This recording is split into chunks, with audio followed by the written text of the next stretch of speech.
Every time I come in the kitchen, you in the kitchen. You want me to go through the hook too?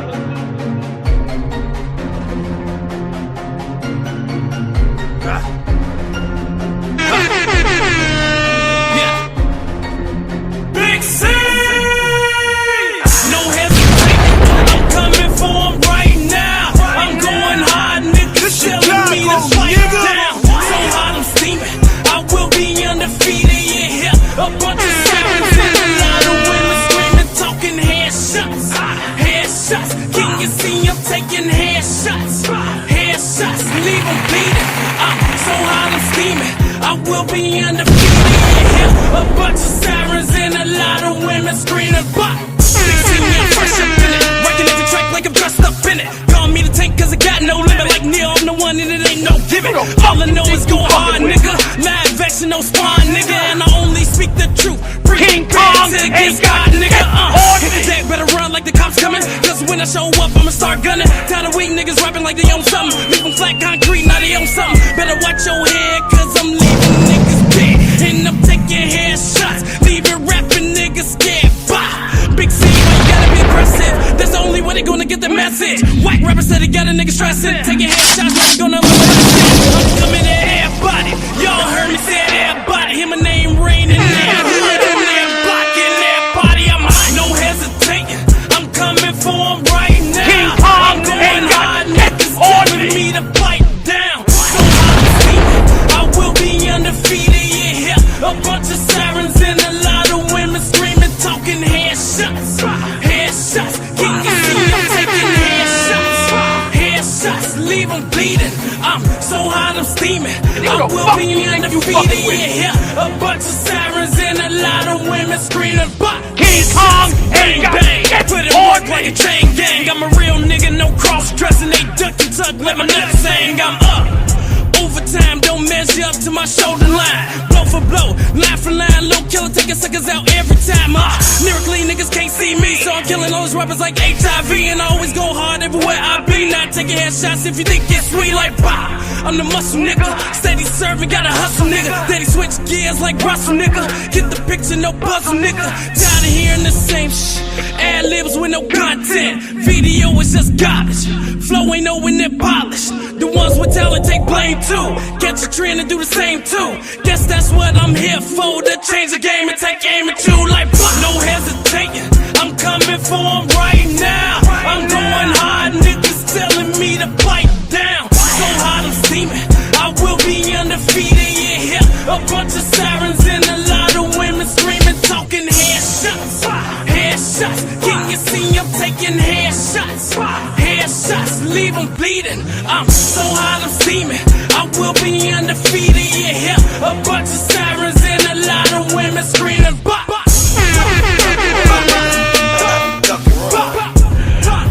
seen a lot of women screaming, Duck and roll, steady serving. King Kong ain't got it on me. Every time I come in the kitchen,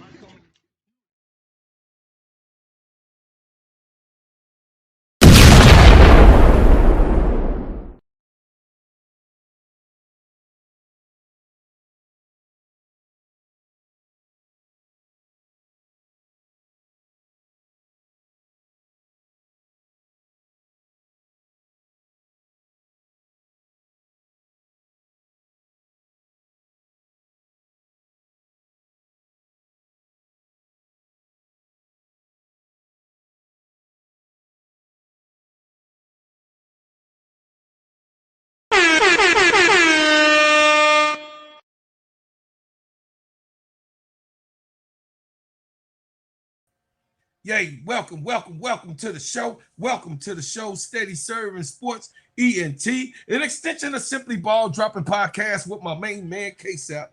Hey, shout out to the Full Court Trio. Shout out to the Players Club. Shout out to the Cut That Israel Talk Sports with Keisha and Duval. Shout out to Court Vision with So Pretty Tony.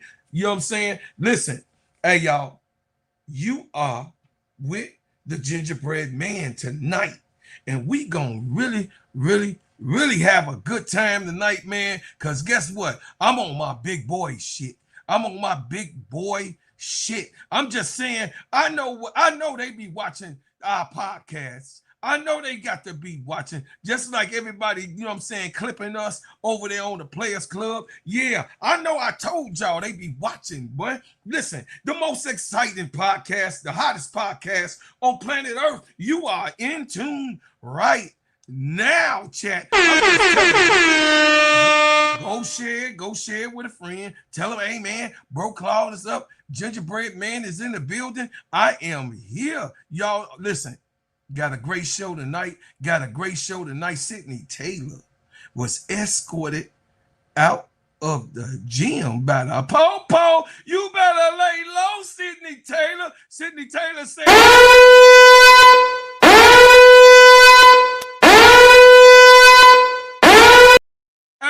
hey, Sydney Taylor, the po-po had to come get Sydney Taylor. Sydney Taylor say, no, listen, I got receipts on all you bitches.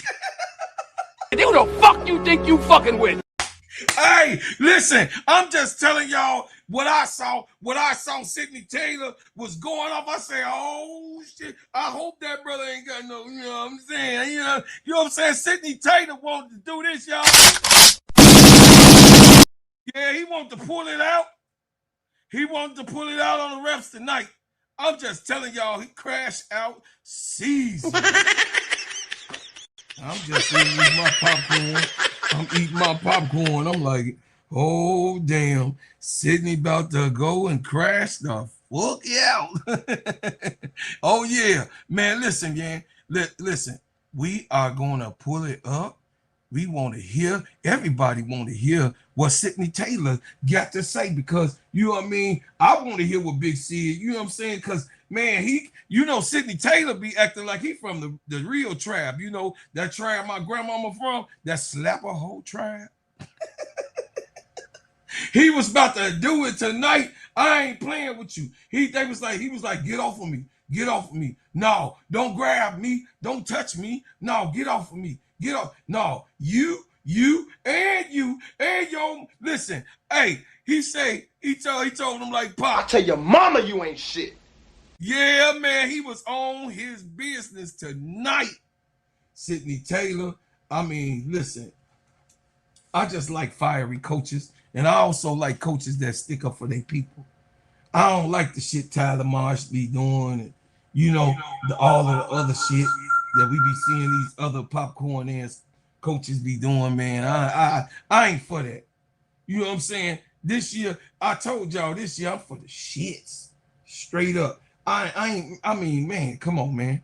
We got to understand that, man. Look, at this time of hour in the WNBA and all the stuff that then transpired, all the Caitlin Clark, Angel Reese hoopla, and all of the stuff, the news that's been going on, and all of that other trash, we got to understand that right now is the time for us to watch exciting basketball, man. Sydney Taylor was like, man, look, I ain't getting the fair shake of anything, and he just crashed out. So y'all don't be talking about me because Sydney Taylor was crashed out and taking care of business. So y'all go ahead, y'all listen to what Sydney had to say. We gonna go on and listen, man. Hey, get your popcorn out. Y'all get your damn popcorn out. And we finna hear from Brother Sid in about 2 seconds. Let me set it up for y'all over here, man, because I'm just telling y'all, man, I couldn't believe it. I could not believe that this was happening. Sydney Taylor. The objection. Yeah, I lost my cool. There's nothing more than that, and so yeah, I mean that's it. Officials did what was appropriate, and yeah, that's all I can say. What was the play that you disagreed with that led to the objection? I'd rather not get into that. Honestly, I don't want to take away from Atlanta playing really hard and from us like having a learning moment for our team. And so I'd rather not get into all that. And Kiki talked about having your back You all saw that. What that means to you to hear a player say that she came on here because she wanted to, you know, that it's okay. Yeah, she was really good in that moment. You know, she was looking out for me and for her teammates in other moments during the game. And you know, that makes me feel good, you know, just to see them, you know, we want to turn towards each other, you know, in adverse moments. And today might have been one. And to see Kiki there, to see Sonia and Kiki now just walking in here, and just letting me know they appreciate me. And but it goes that way as well. Like, you know, I'm just thrilled to be here. And you know, not a great moment for our team or for me in the moment. But that certainly doesn't define the togetherness, the toughness, the joy that we have, you know, just about every day. We're gonna go to Zoom. Jen? Hey, Sydney. You know, after your ejection, I assume you got to watch the rest of it on TV or something like that in the back. What was kind of going through your head as the team played out the final few minutes without you? I think the biggest thing for me is just like, we need these moments, you know, like look, my ejection is not a great thing. I don't, you know, that's certainly not going to be a consistent thing, but, you know, getting the reps of being, you know, back against the wall and having things not go our way, you know. Now, mind you, you know, Sonia got hit in the mouth like twice, you know, Kira got hit in the face. You know, we're the #1 free throw shooting team in the league. And we went to the half with 8 free throws, and Atlanta had 20. So it was just, there's a lot going on there. But those are moments that we need, you know what I mean? You know, to try to figure those things out. And we didn't come out on the good side of that. And all credit to Atlanta and their players and their coaches. But we need moments like that to grow up.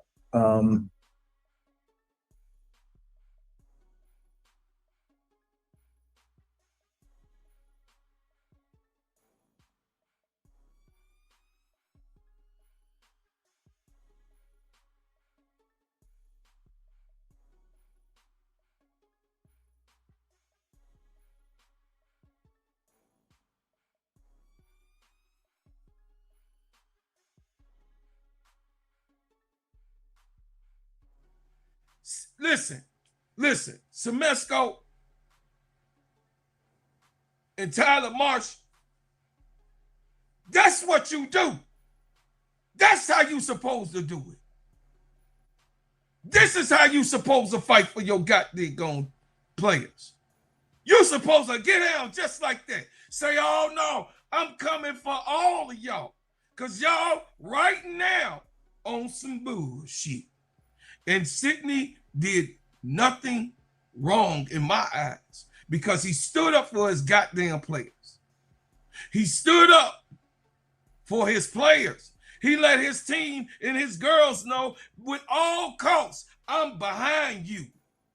If all else fail, I'm behind you. That's how you stick up for your goddamn players, Sydney. Carl Semesco and Tyler Marsh need to take a piece of your book. Because I'm tired of Angel getting beat up down there. I'm tired of Camilla getting beat up down there. I'm sick of it. I'm sick of Angel getting held, pushed, arms held, waist held. I'm sick of that. No, Semesco, but no, Semesco, you ain't saying nothing. You just sitting there with your hands in your pockets, looking across. You got what I'm saying? You know what I'm saying? Tyler Marsh ain't got shit to say. Tyler Marsh, it looked like he about to cry on the sideline. So, listen, y'all. Sidney Taylor stuck up for his players. Sidney Taylor, no, he wasn't coming at, he was coming at the refs. He wasn't coming at no Angel. He ain't no punk ass nigga. He ain't going at no girls. Sidney Taylor, I know about his character. He ain't finna be going at no girls, man. Don't do that, AL. No, don't do that. Don't do that. He ain't going. He ain't finna be jumping in no girl's face. Sidney Taylor is a classy guy, and he coached Angel. He loved Angel, and he always talked about, he always talked about how he loves Angel and loved the culture. You know what I mean, when he first got this job. So no, he ain't coming after no Angel. Stop, AL. You need to cut it. You finna try to get Sidney Taylor jumped on. See, AL 504. That's why the brothers is locked up right now. For what? It's because we hear what you just said. We be like, oh, he was coming at Angel. Oh no, we finna go fly his ass and see. No, don't be doing that. AL 504 about to get Sidney Taylor whooped because I so do it. Don't do that. I love you so much, AL. You about to get she about to get Sidney Taylor whooped. Uncle Cloud, Bro Cloud, he was coming at Angel. He wasn't coming at no dang going Angel. He was at them damn refs' ass though. He was at him. He was at him, man. They was trying to get out his way. The police was like, hey, come get this. Hey, they say call the police. And to advance and in terms of our progress. So you can't do it without like tough times. You just can't. So that's a takeaway as much as anything, Jen. Looking at the defense, what are the biggest things that jump out to you now? I know you'll look at the film, but that you want to fix heading into Monday's game. Yeah, I think every time we face a team, you got to be mindful of the the best players, and so I thought in various ways, Gray, Howard, and Reese were really, really good for them, and so when they have those nights, it's going to be hard, and I think that bodes the same for us. When Kira's in her flow and Kiki and Sonia, we're tough out ourselves. And so I think as much as anything, those big three for them being able to do what they do, that just gives confidence for everybody else on the roster, and then off they went. What's going on? Get on over here to you. Yeah, Coach, I absolutely respect what you're saying. You felt like you lost your cool, but I wonder sometimes when you have such a young group and, maybe it's tough to get calls when your younger players on the road. Is there sometimes any thought that you do have to maybe advocate for your kids a little bit more? Not that you necessarily wanted to get tossed, but is there sort of a something you want to do sort of to stand up for them, I guess, at times? I'm not a big proponent of that. I do think your point in terms of, the youth of our roster, and there's a little bit of, you got to kind of earn your way in the W, and that I get that. Like we understand that, and frankly, we're up for that challenge. Like our players want it. All right, they want a lot out of this situation, so I don't fault them for that. But I just say, respectfully, when you come to a game, you shouldn't have to, lobby and advocate. Coaches coach, players play, and officials officiate. It shouldn't be. I agree. Coaches coach, players supposed to play. And yes, y'all, the referee's supposed to ref. It seems like that they still can't get that shit right. You know what I'm saying? Still, you know what I mean? The refs seem like they just can't get shit right. Played one way or the other because of anybody in anyone's ear. So I'm not a big proponent of that thinking. Despite what you saw today, that's my general approach. How do you feel like, I know it's such a young season still, but how has this group responded to, because you had some really, really good games. This is obviously a tough one. How have they responded to tough games that they've had so far? Yeah, we respond to the daily challenge of being a Mystic. You know what I mean? And so, we didn't have a performance that, we're thrilled about.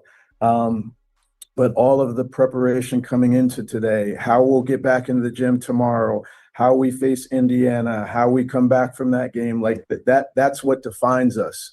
And so for me, I've been really, really pleased with the growth, like from day to day, because it is about player development, from our young players to our oldest players on the roster with Mick and Kira. You know, that's who we are. It's not a one-off. And so, yeah, okay, we've had a couple off games. We've also had some good ones too. But it's, for us, it's the body of work. It's the daily stacking. And that's the joy that we get from, you know, being in DC. Thanks, Coach. Thank you, everyone. Thanks, Coach. Thank you. Have a good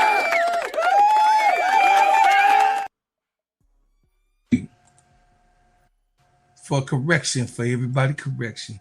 I did have Chicago Sky Sydney Taylor on mine. This is Sydney Jonson. Even though he was an assistant coach for Teaspoon on the Sky. You know, I got Sky on the brain. That's right, big dog. Listen, man, I want to give a shout out to all my chat that then came in the building. I love y'all. I appreciate every single person that was here, man. That's here, Nicole. I see you, Sister Donna. Eagle, I see you in here. Yeah, Chevy. Hey, you already know, Sherry. I love you. You already know. Brian Lewis, my brother from another mother. Hey, Pete. Hey, I see you, Pete. I see you up in here, boy. Salute. Yeah, man. Hey, I see Ten Taylor, T. Camilla, Big Dog. All my peoples up in here today. Brother Jonathan, Van. Oh, man, Rob. Hey, my brother from another mother. What's going on? He said, what's good, bro, Claude? It's been good. 2-game stint in Sky Dream. And the Aces won, bro, Robert. And the Aces won. Don't forget about my Aces. You know what I'm saying? Then you know already that the links, Olivia, your old Magic Miles. You know what I'm saying? Y'all know my 4 teams, so I ain't gonna never stop. I'ma always celebrate my 4 teams. I don't care. They be like, bro, Cloud got about 5,000 teams. No, I got 4 teams in the WNBA that's just all mine. Yeah. Y'all know how I go in the order. Chicago Sky, Atlanta Dream, the Aces, Los Angeles Aces, and the Minnesota Lynx. Yeah. What's up, big bro? Lou, what's happening? I see you in the building. She wins. Yeah, she wins. Better get some of the sea moss I got over here. Get her feet down. Hey, y'all, listen. Sydney Taylor, you know, had a response, and he snapped off, chat. I mean, whoa. Did he snap off, chat? Did he? Listen, them police had to come and get Brother Sydney. I'm just saying, man. He straight. Y'all can see how he was holding. He was pushing hands down and everything. He from the slap a whole tribe, just like me.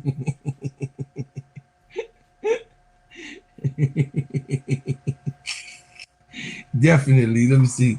Let me get Sydney on. Let me get Sydney on to show y'all what what had happened was, you know, Sydney had crashed out. If ain't nobody seen, look at Angel. Hey, y'all, Angel's such a troll. y'all look at Angel, y'all. Look at Angel, y'all. Look at Angel. Tossed.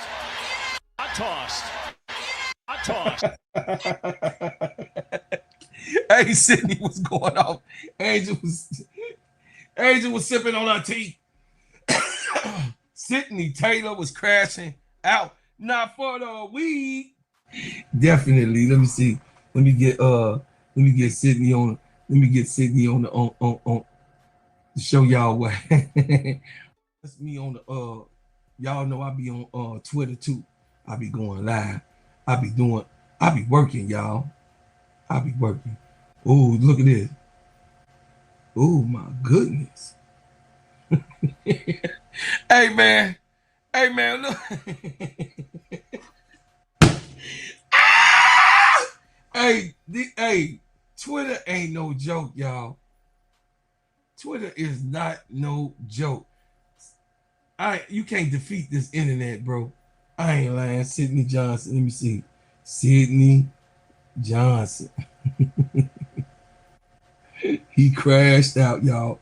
He say, F you, bro, Claude. You ain't the only one. You ain't the only one that could, you know what I'm saying, crash out, mother.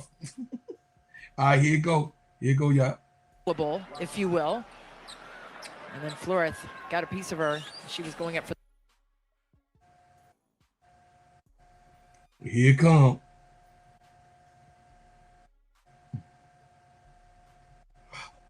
Get your ass out the way.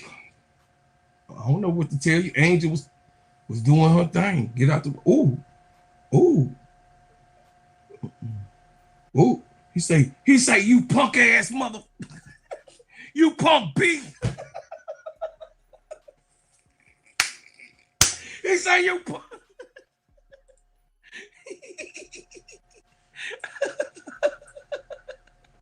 Hey, who the fuck you think you fucking with?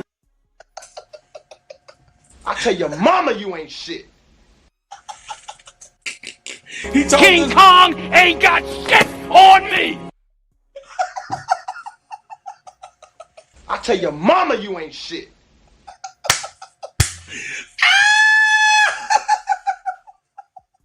Who the fuck you think you fucking with?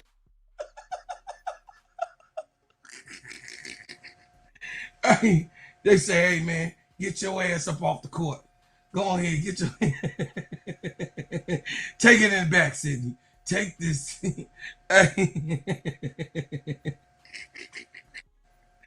Hey, y'all.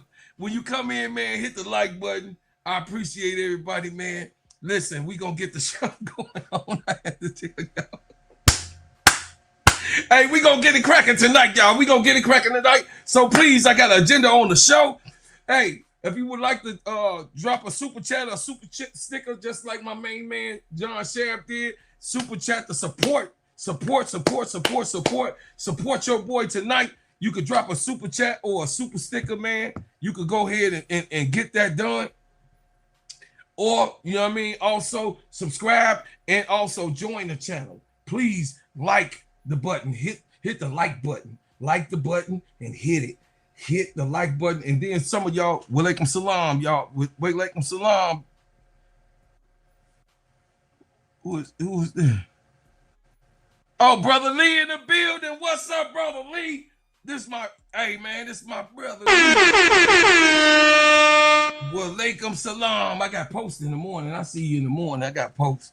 So I see you in the morning, Brother Lee.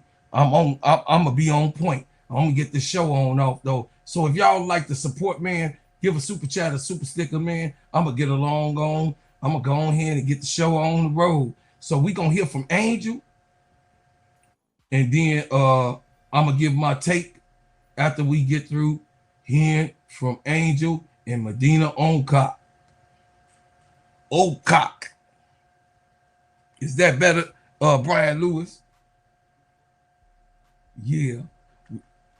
Brian Lewis say you can't get none of these names right. I don't care, I'm trying to, Brian Lewis. I know we've been having some nicknames go around. The Permission, the Podium, Barbie.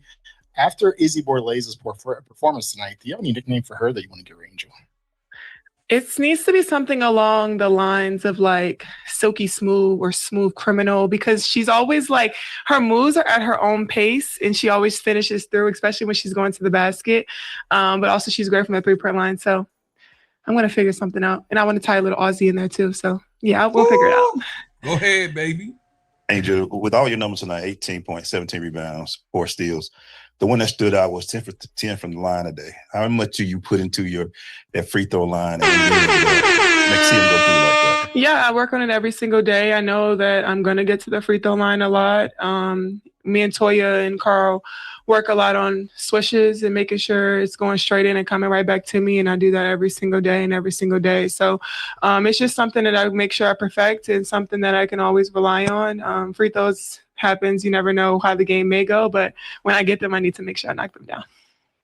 Medina, you had 11 points in 18 minutes. As you've gotten more accustomed to the system, what do you think has been your biggest thing that you've learned? I would say I'm around the greatest people. I'm around the greatest player, inspired by Angel. And I'm learning from the greatest. And I just want to go out there and do the most I can from my opportunities that I can, maybe. Hey y'all, it's Meg Hall with USA Today. Angel, this question's for you, just following up on Medina's performance. You talked about, I guess to us earlier, about how she doesn't know how good she is yet. Mhm. If you could describe this performance today and just what you saw from your lens. Yeah, I'm happy for her. I mean, I think she continues to grow every game and building her confidence. I tell her when she comes in the game, you are the best, you are a beast, and nobody in front of you can guard you but you. And she continues to dominate. I think she's been a sponge and always been willing to learn and figure things out, and been thrown out there with, like she said, some of the best early on. But I think she continues to thrive. I think she's young. She's raw, but I'm grown up. I'm 21. Okay, she's a grown-up. She's a grown-up. But I think she continues to grow, continues to learn. And I love Medina. I think she's just a great teammate. She's fun. She brings a lot of energy that you guys don't see. And I think her success and her sky is the limit. Love you too. Man, listen, man. Listen, I'm gonna tell y'all this, man. When you give love, people know if you're a loving person. You can't fake love. People know loving people. You got what I'm saying? People really, really do know loving people, man. And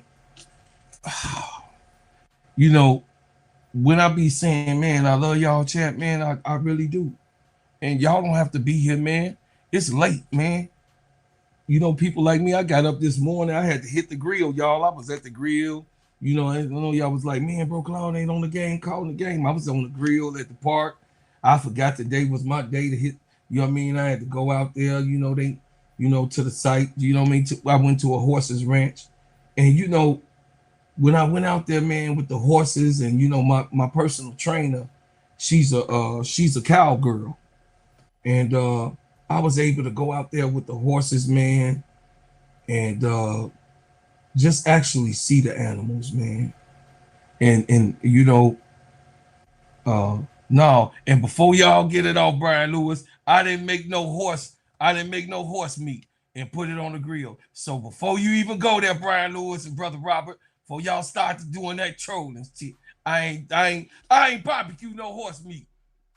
So y'all better talk about them people was able to take their horses back to the ranch. So y'all better knock it off.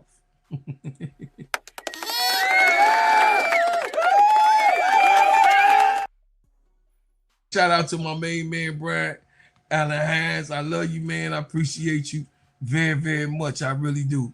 You know what I mean? I really love you, man. I'm thankful and grateful. I see y'all in the building, Miss Albert. I see you up in here, Miss Albert. You done came back. I see you. I welcome in. Ellie, I welcome in. Hit the like button. Hit the like button. He say, you never had a Hellas burger. Yeah, I had Jack in the Box. I had Jack in the Box. They had a guy put out of Illinois. They could never serve any meat in Jack in the Box. And that's why they banned from Illinois, because they were serving her horse meat at Jack in the Box. Man, y'all, that's why I don't eat out these restaurants. I'm glad I got a wife for 30 years, y'all. 31 years we've been married. I ain't got to be in no restaurant. You know, my wife, y'all be seeing my wife give me my plate, and I eat that plate right there in front of y'all. I'm just saying, man, I thank God for women. Thank God for a loving wife, man. What a partner. Here y'all go. More Angel. Angel, 4 of your steals, well, all 4 of your steals came in the third quarter. I guess for you, what did you see in that period? And I guess in general, what did you all see defensively that kind of helped you guys step up in the third?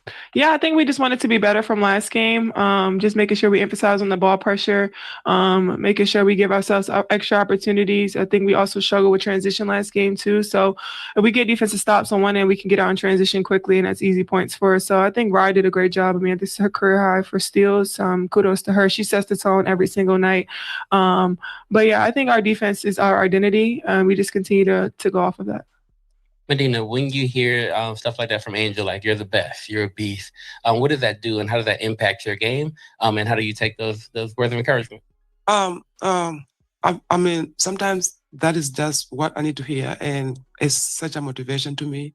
And yeah, she keeps doing that. She keeps telling me to do things that I think that I'm not able to do, and I feel like she just does a very great job of being a big sister to me, bringing out what I don't really see myself doing, and yeah, just being there for me, keep pushing me to work extra hard. 109 points. That's 3 away from the all-time high for the Dream at home. 109 points, also the third most ever allowed by the Mystics franchise history. Was there a special chip on your shoulder after that game against Indiana where it's like, okay, we really, really need to get right game? I think honestly, you just come back home and you protect your house. You don't want anybody to come in your house and beat you in your house. And obviously, yeah, we don't like to lose. And the way we lost wasn't something that we wanted. So of course, it was for us to all come together and try to find ways to be better. I think everybody took a look in the mirror last game and figured out how we can individually be better for the team. And I think we came out and did that tonight. I think the fans also make it super easy by coming out and supporting us on a Saturday when they could be doing anything else. So we really do appreciate them too.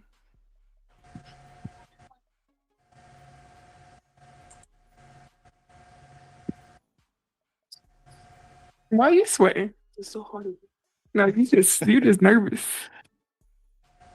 Medina, take me through that free. Y'all getting her nervous. Chill on my girl. Hold on. Well, I'm never nervous when I'm around you. Oh, okay. Period.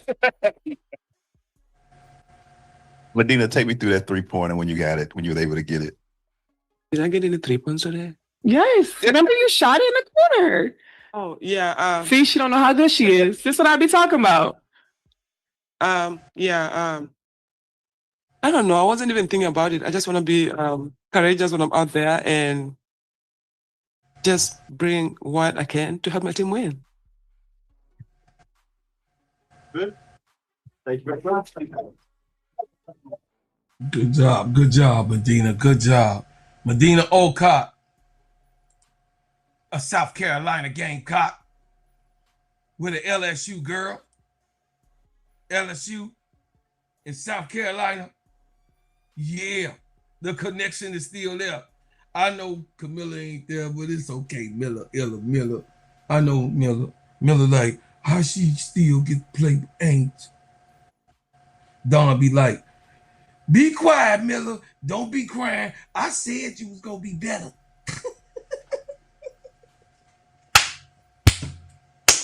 Shut up, Dawn. Baby mama, you better be quiet with your messy self. We gonna go over, man, through the game and who did what did what, and how it, you know what I'm saying, and how it happened. Y'all listen, if y'all ain't come over here to laugh, man, this ain't the show for you. But if you came over here to have fun in the chat, laugh and everything, this is the show for you, because I celebrate all the people that come in my chat. So if you're a part of the chat, please, man, like, share, and subscribe, you know what I'm saying, to this channel, and send it to somebody. Share it, man. Hey, it's 10 o'clock at night, man. 11, almost 11, shit. It's 10:41. So we saw that the Michaela Alawade scored 4 points. She was getting cooked. She got knocked to the ground and all that stuff. Hey, they was like, Michaela, get your $5 sky ass. Now you a mystic ass up off the floor. Did y'all see when she fell on the free throw line? Damn. Hey, Michaela was like, ooh, my hip. Y'all, Michaela was 1 for 3. Not good enough from the field. Kiki was cooking, though. Kiki was tentative. She was the best player on the Mystics. I don't know what happened to Sha'Carri, but I do know what happened to Sha'Carri also. I'm just saying, her game vanished. You know what I'm saying? Sha'Carri, when Angel right there, Sha'Carri scored 7 points. Miller, do you hear me? You see what Angel right there? Sha'Carri also had 7 points, y'all. Kiki Efren had 24 points. She was the best player on this team. She had 24 points. She was 8 for 15 from the field, 1 for 3 from the three-point line. She was 7 for 10 from the free throw line with 3 rebounds, 3 assists, and 2 turnovers and 1 steal and 1 block. The whole stat line. She was everything on the stat line. Shakiri Austin had 7 points. So Sonia Citron just not coming back. She came back and still was impactful. She had 18 points, 5 for 10. Georgia Amore, another goose egg. How can you be starting and you know what I mean? Her and Rory had goose eggs. Rory had 2 minutes. Georgia Amore had 23 minutes and had a goose egg. They kind of like oranges and apples. You know what I mean? Georgia Amore was the leading scorer in college. You know what I mean? Coming out. You know what I mean? When she was coming out, the year before, what was it? Last year? So, you know, I don't know what happened. Angela Dukelich had 5 points. Lauren Betts had 6 points. Cody McMahon had 7 points. Cassandra Prosper had 4 points. Alicia Flores that's the one that got knocked down and got Sydney kicked out. She got an Angel Way. Stay out of Angel Way. You ain't gonna get ran over. I'm just saying. And then let's go to Nas Hillman. Nas Hillman had 2 out of 4 3-pointers. She was 2 for 6 from the field. And Angel Reese had 18 points, 4 for 9 from the field, 10 for 10 at the free throw line, 100%. Go ahead, baby, brother, boo bop, the bam. She had 17 rebounds, 3 turnovers, 4 steals, and 1 block shot.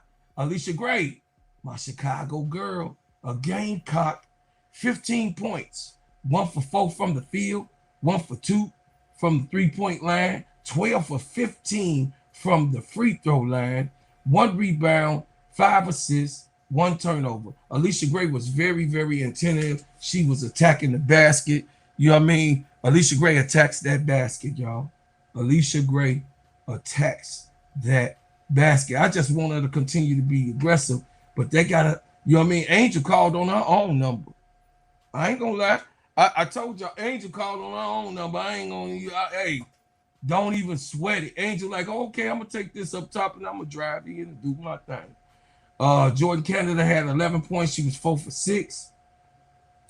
1 from the 3-point line, 2 for 3 from the free throw line. Ryan Howard had 19 points. 6 for 11 from the field, 4 for 7 from the 3-point line. See, that's what I'm saying. Come on, man, you got to give me some consistency. You had 7 points or something last game, 9 points. I don't know. You didn't even hit double figures last game. Ryan Howard, God damn, man, come on. Lord have mercy, Ryan. You got us on a roller coaster.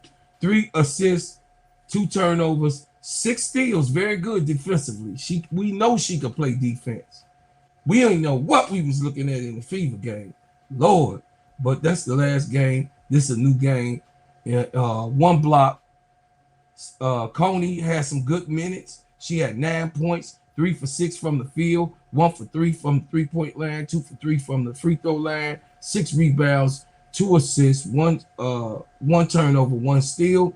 Medina Ocock had 11 points, 5 for 9 from the field, 1 for 2 from the free throw line. Tahina Pow had 6 points. Aaliyah now, I see she getting a couple minutes here, a couple minutes there. That's good. She had 5 minutes. She shot and hit a 3. She shot twice. She was 1 for 3 from the field. Indy Navarre had 2 points. And Isabella Burlace had some good minutes, y'all. She had some good minutes.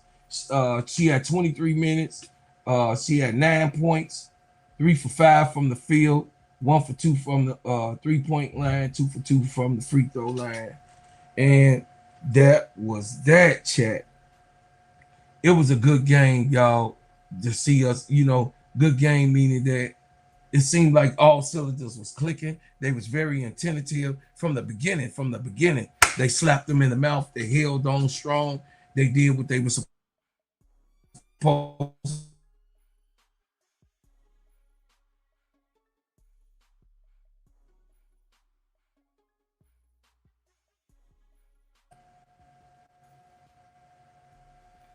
here they go with that stuff again. So let me go here. Let me get the next one up for y'all. The next thing I want to present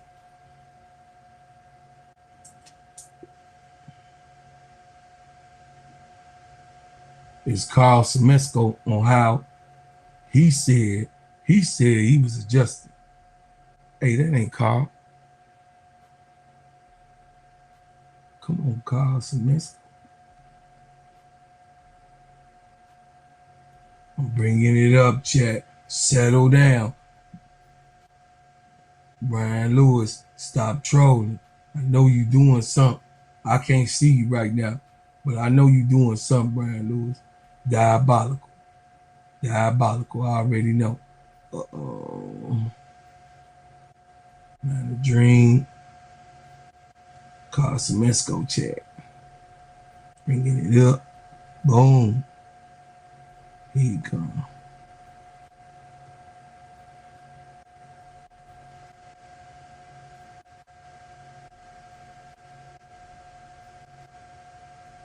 Hello. Yeah, it was a good bounce back game for us. Obviously, we were pretty locked in, and we had great performances by so many players. Angel had an outstanding game. I thought our bench came in and really played well with their minutes, and it was a good win for us. And looking forward to build off of it, and going into our next game. More Commissioner's Cup on the way.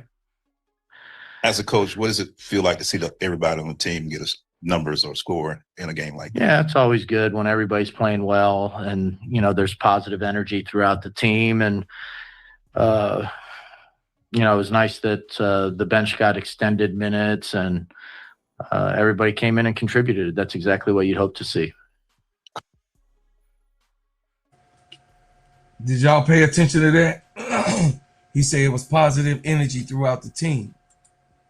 Told y'all they was into it. It says I think Ryan Howard still being a bitter baby at ATL, fans cheering for opponents on the other team. She gonna shake back. She a pro. You know how women are, they crazy. Hey, you better be cool, Brother Robin. There's a whole bunch of women up in this chat. Y'all get them. Get them, not for the weak. Get them, Bookie. Yeah. Y'all better.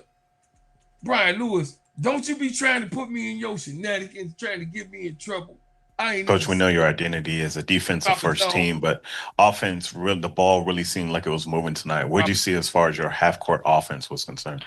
Well, it was obviously a lot better. Like we executed what we said we wanted to from the game plan. The ball moved. It got to open people. We attacked space, and when we didn't have a good shot, we passed it to somebody else. And, in fact, sometimes I thought we were I don't even bring it up. I was going to say too unselfish just because I thought we passed up some good looks, but the whole point was to move it to the open teammate, and I think our team did exactly that today.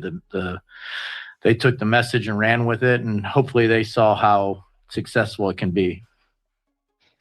Hey, Coach. I wanted to ask you about Medina Okot. Obviously, she got some extended minutes today. Angel just spent time in their portion of the press conference, speaking some life into her, pouring into her. What did you see? What were you most proud of from her today? Well, I just think she's good right now, but she has so much potential. Like I just think that she has the ability to be one of the best players in the league. I mean, she's just physical. She's strong. She has skills. And, she's still learning the game. So I thought today was a really good day for her. She doesn't, you've seen her go against good, size and some of the best players in this league. And she's not intimidated by it. She's going at them. And I'm proud of her performance today. And I think it just continues to improve. Hey, Coach. Rye was on Sonia's intro 94% of the time whenever they were in the game together. 6 steals, held her to 9 points, including 3 off the transition. What leaps have you seen her take defensively this year? Like, would you put her first team defensive? Oh, I would. WNBA? Yeah. I don't think there's any question about that her defense has been just outstanding this season, and she's making defensive plays. She wants, the toughest assignment. She got in a little bit of foul trouble, and we're talking about moving somebody else on Citron so she wouldn't get her fifth, and she said, I'll guard her. I think it's like, okay, you guard her. So, and she didn't pick up the foul. So that's part of, building the trust in those situations. And she did great with it. And, she's just a good two-way player that there is in the league right now. That's in the locker room right now. Hey, Coach. You guys forced 17 turnovers and turned it into 26 points on the other end. What were you most pleased about defensively? Well, we knew they were going to pound it inside, and they got us a couple times with some deep post-ups, but we wanted to make sure that we were making enough defensive plays and forcing enough turnovers that we could get out in transition to make up for some of the deep post-ups. And, I thought we did that. We made plays. We got it. We got out in transition, took advantage of the numbers, got the ball to the open person. And, today we also shot a good percentage, especially from three. So that makes a big difference too. Coach, Izzy Barlay's had a great night tonight. Can you talk a little bit about her impact and what you see from her tonight? Yeah, I think she's feeling more comfortable out there. I think, getting extended minutes helps. So this was a good step. She's been playing a little bit more each time, and I think this is probably the most minutes she's played in the game. And I thought she did really well with it. You can see, the skill that she possesses. She has the ability to get by people. She can shoot the three, but she's really crafty.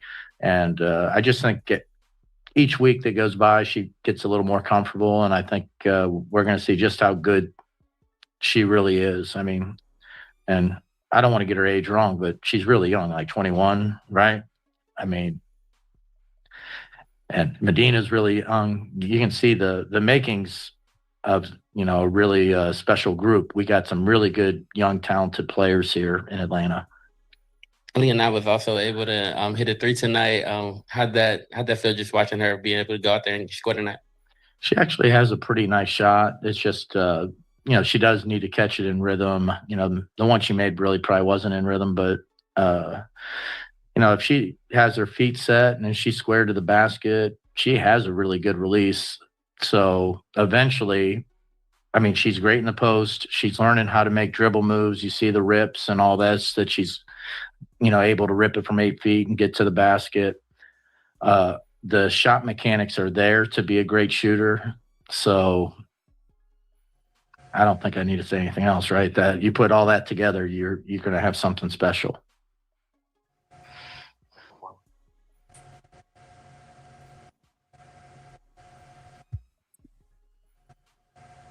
Go ahead, Wilton. Hey, Coach, congrats on the win. One of my first questions for you, obviously, Washington was one of the more physical teams in the WNBA. What did you like about how your team handled their size and physicality? Yeah, I thought we kept our composure and took care of the ball. And, there's a couple times where they really kind of ramped up the pressure a little bit, and try to take away passing lanes. And earlier in the year, we would try to squeeze that pass. Mm-hmm. Today, we had a little more patience working to get open. And if it wasn't there, we waited for somebody to get open to move the ball and then get into the next action. I thought that was a real growth moment for us, that we handled the pressure probably the best that we've handled so far this year. And one quick follow-up. What would you say was the most encouraging thing you take away from this win?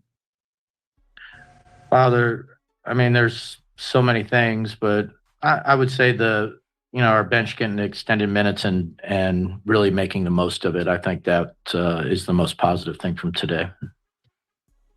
Thank you, Tommy. Thanks, Coach. Yeah, it's just me. Probably it's just me, Sister Fee, because I don't like laid back coaches. I really don't. I like energetic coaches like Teaspoon and,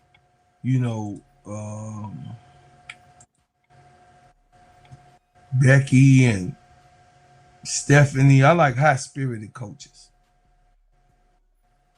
You know what I mean? I really do. I don't know. Maybe it's just me. I don't like too cool for school, smooth, silky smooth talking coaches and not fired up, man. I don't like, you know what I mean? Sidney Jonson, coaches like Sidney, passionate about his job. We could read what Sidney got going on, that he really cares, and he, you know what I mean? I'm not saying, I'm just, you know, I'm not feeling the guy. I'm not trying to be negative about, you know, he did clean things up. It was a big win today. We won. So I'm not, you know what I mean? I'm not tripping. Big time return with the 3, the hard way. You know what I mean? Ryan Howard, 19 points. Angel Reese, 18 points. Alicia Gray, 15 points.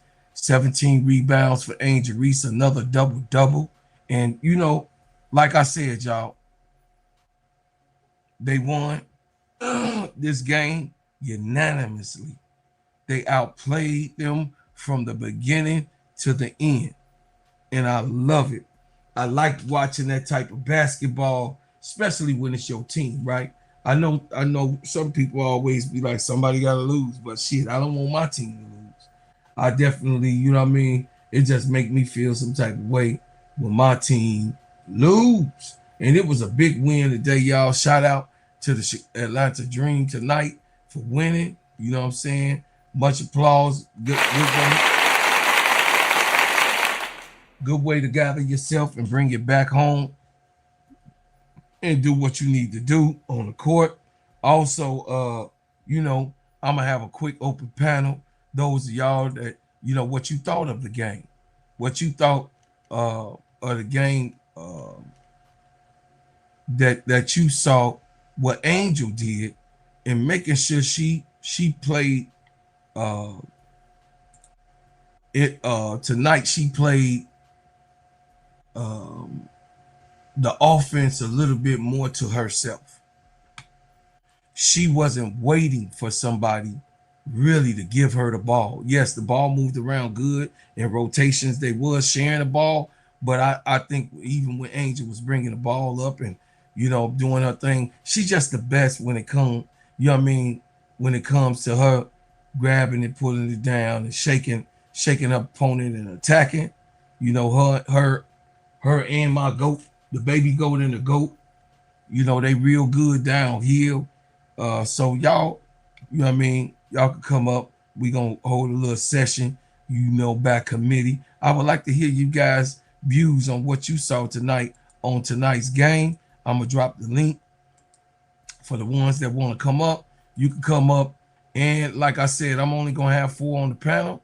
I'm gonna have 4 on the panel tonight. You know, we can't have 6, 7, 8, 9, 10, 11 people. So, you know, have your take, land your plane, and then, you know, when someone else want to come up, we'll rotate as does wise. Until then, you can stay up here on the panel until it changes. So there you go. Just dropped it in the link. And oh yeah, by the way, go to my new channel, Steady Serv'n Basketball. I'm gonna be covering the NBA, the rest of the things. I'm gonna drop a couple videos over there. You know what I mean? It's a brand new, you know what I mean? It's a brand new day, brand new time, and it's a brand new situation. So if you guys would like to support my new channel, Steady Serv'n Basketball, I'm gonna be talking about all the things universally in all of the leagues, and plus including overseas. And I'm gonna give you some professional basketball players. You know, I'm gonna do some interviews over there, and the ones that was in my family members, they already committed to be there. But go ahead, Brooklyn. First of all, what's going on, my brother? Hey, I ain't mad at you yelling at you tonight. Yeah, I said, listen, I said I gotta come up only after Chicago win. Hey, you already know it was hectic over here. You heckling me on 5. Hey, we done lost 5 in a row, and I say, look at my goddamn. You know, it's funny. Obviously, it's always gonna be new people who don't really know you, but it seems like people who don't know my personality, like when I'm joking around, it seems like they don't understand. Like, when do you ever really see me? When do you ever really see me upset or angry, or you know what I mean? Like 90% of the time, I'm in a good mood. So it'd be weird that people like don't be getting that when I be talking mess in the chat or whatever the case may be. But listen, man, I just came up here to, I feel good right now. After the bounce back win. Yeah, I mean, the bounce back win for both teams, right? For Chicago and for Atlanta. Double win. You know what I mean? W's. I saw, Skylar will try to win. Skylar, and then you got Cloud hitting threes. You got Cloud hitting threes. You know what I'm saying? My only critique on Chicago is, and I know they trying, I know they doing their best, but they gotta almost force feed Camilla the ball. Because Camilla's not aggressive, right? She's a team player. Camilla is not a selfish player, and Dawn been saying that ever since she came out of college. She said once Camilla become more selfish, she's gonna be the best version of herself. So Camilla is too team oriented. Like she too want to see the team do well. What's best for the team. She got to start saying what's best for the team is what's best for me. When I get off, it's better for the team. So the team got a lot of veteran point guards, even injured, right? Like you got point guard, you got everybody's a veteran except for JC Sheldon, really. You got, she's a veteran in her own right, but this team got a lot of good. The one thing Chicago was missing the past 2 years when Angel was there was they never had a solid point guard. Now they got an abundance of solid point guards. So this is the perfect situation for Camila Cardoso. As a big, you want a point guard. So I think they need to force feed her the ball until the point where she starts to become selfish, because that's going to be the best case scenario for Chicago going forward. And as far as Atlanta, I like what I saw. Atlanta problem was ball movement. I've been saying this every day, and people who and I understand we all got different knowledges of the game. We all got different levels where we understand the game. We all know basketball, right? We all know basketball, but it's levels. I've been trying to explain to people the offense Carl Comesco is running, it ain't going to work or with isolation play. And the players got to trust the offense. They got to move the ball and trust the offense, and that's what they did today. They got a lot of their points off of pass first, letting them, receiving the ball and then scoring a post, and them trying to initiate something themselves. They trust the offense. They move the ball, and like you said, Angel was more assertive, and that's one thing that I like to see. A couple of my critiques on Atlanta was I was mad at Angel, I was mad at Ryan Howard, and I was mad at I forgot who the other person was. It was the third person. I felt like it was those three. I think it was Alicia Gray, and I was mad at them for different reasons. I was mad at Ryan Howard because Ryan Howard keeps saying that she want to take another step. Basically, she want to be an MVP type candidate, right? Well, if you're gonna be that candidate, you got to be that every day. You can't score 36 and then don't put the ball up the next game. You get what I'm saying? You gotta be there every night. So I appreciated her bounce back today. She was assertive. She got to if you're gonna be the leader of this team, you got to do that every night. With Alicia Gray, I felt like Alicia was just putting the ball up. Like it was like lazy attempts at trying to score. She was trying to get fouled. She was trying to put the ball up over like tough defense. I appreciated her for being assertive, but I didn't like the shot selection. You know what I mean? And then with Angel, I was mad at Angel because it seemed like Angel, because it's a new team, she don't want to step on any toes. But you got to realize you a key piece. You was brought there to be a key piece. So you can't ever take a backseat, right? You gotta. And then one thing we know about Angel is she's a connector, right? So she's gonna make everybody's job easier because Angel like passing the ball. You got three guards who like shooting the ball, and Jordan Canada and Alicia Gray and Ryan Howard. They all scorers. None of them is pass first players. They all score first players. So if you got a player like Angel who's comfortable in passing her teammates the ball Angel gotta get her touches. The ball gotta go to Angel because Angel either gonna make a play for herself or for her teammates. So I was like she did tonight. So I was more appreciative of the way everybody played tonight because it seemed. And then also, Carl Comesco said something that was very important. I think a lot of the players took heat in it. And this falls on Angel and Nas Hillman and the bigs. Part of it was. I don't want to say lazy screening because maybe they thought they was doing a good job, but you gotta do a better job for your teammates, getting your teammates open. So I think everybody kind of They was more they paid more attention to that today, to more attention to detail of setting the screens, getting their teammates open, and then taking shots off of a pass, taking shots off of a good screen, moving the ball, trusting the offense. So they did that tonight, and I was appreciative of that. And then lastly, I want to say you need to open up a third channel, steady serving bean pies. You know what I'm saying? I feel like Hey man, I feel like that'd be a good money maker for you. You know what I mean? You got you know what I mean, or steady serving butters. You know what I mean? You got the. Hey y'all, this dude is a straight up. You know what I'm saying? So shout out to Chicago. You know what I mean? Hey, the man that got with me 3 years ago now, he ain't, we ain't gonna leave each other. God damn. Yeah, but that's you know what I mean. Steady serving butters is actually good. You know what I mean? We already got Bread House Butters because my name is Gingerbread. Inside of this shit, okay? But shout out to Chicago, shout out to Atlanta, and Nixon 4. Oh yeah, most definitely. I think on that subject with Angel, she was very, very attentive. This is my take, guys. She was very, very attentive to detail. She was aware of what everybody else is doing. That's a high IQ. Medina Ocock wasn't even aware of her offensive onslaught tonight. And Angel depicted the game and said, girl, you scored a 3.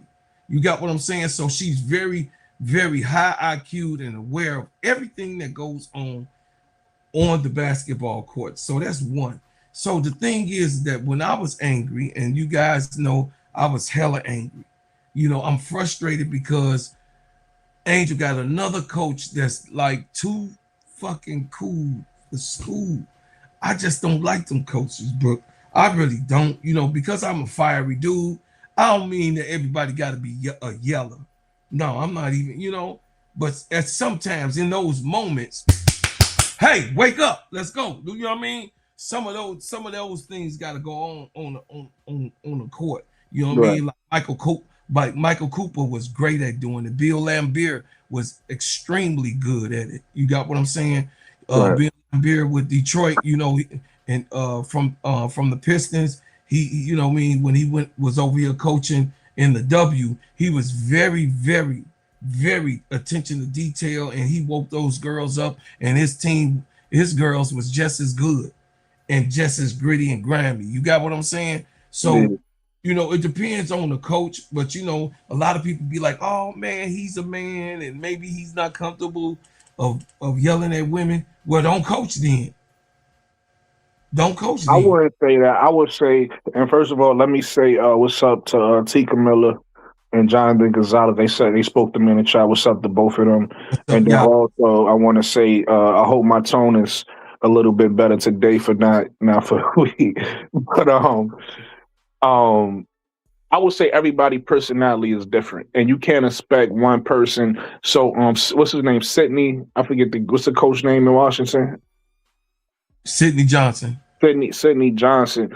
He might have that fiery attitude where, because I remember him one time when he was coaching in Chicago when Teaspoon was there, and he was excited. I think they got a win against the Liberty, and they was celebrating in the locker room, and I remember his voice was real commanding. He stopped everybody's celebration to tell them, like, this is Teaspoon House, this, that, and the third. So he got like a real strong commanding voice. Carl Semesco to me is a more laid back guy, right? So his personality is his fiery gonna come out a little bit different than somebody like Sydney's.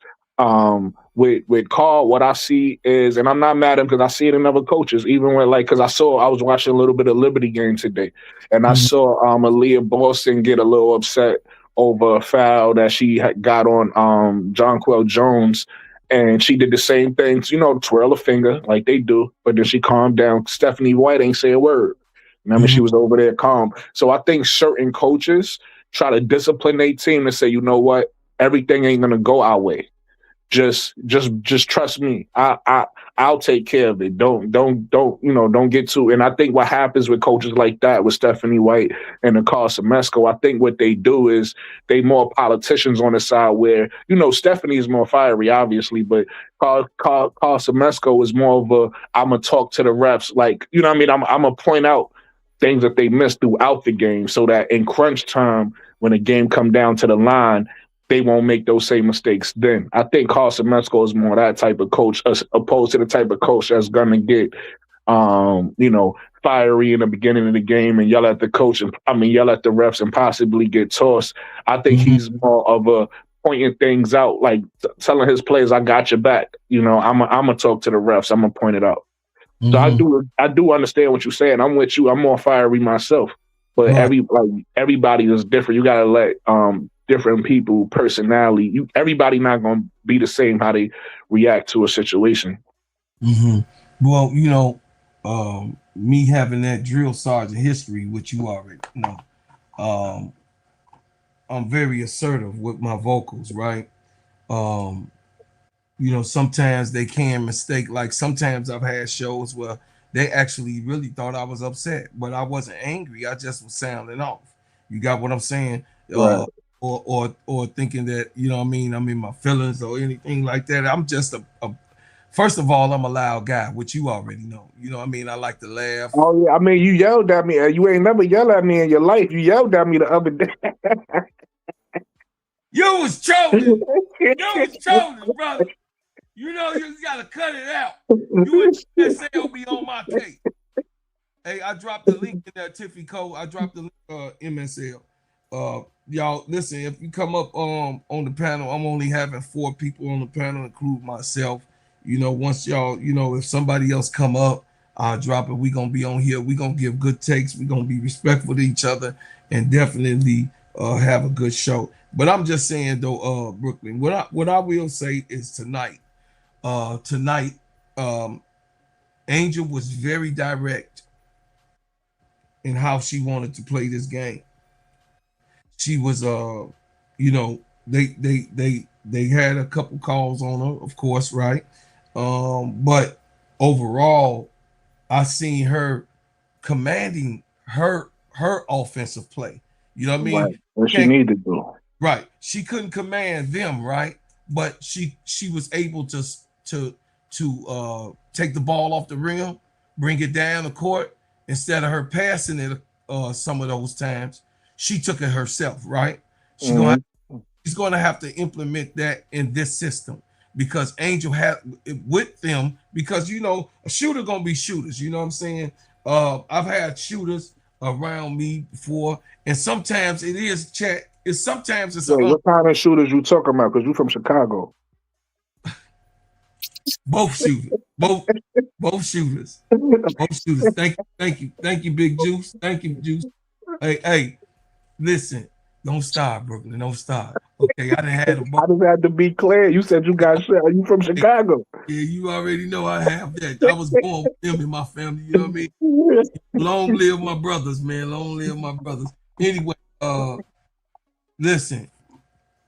I think that having shooters around you, like Jordan Canada and Ryan Howard and Alicia Gray and Nas Hillman even, right? Pow. You got shooters, and then now we seeing Okot do what she was doing in South Carolina, right? Take that 3. Sometimes she stopped at that 3-point line, coming at the top of the key and let that boy go because that's her shot. You got what I'm saying? So they kind of get unconscious. They kind of get like unconscious that they really shoot like that. You know what I mean? Only when they're missing a lot of shots, some of them are self-aware. Some of them have awareness to themselves, but most shooters that I've been around on the basketball court, they have, an unconscious thing because, a lot of people call it selfish play. Michael Jordan was accused of selfish play most of his whole career. You got what I'm saying?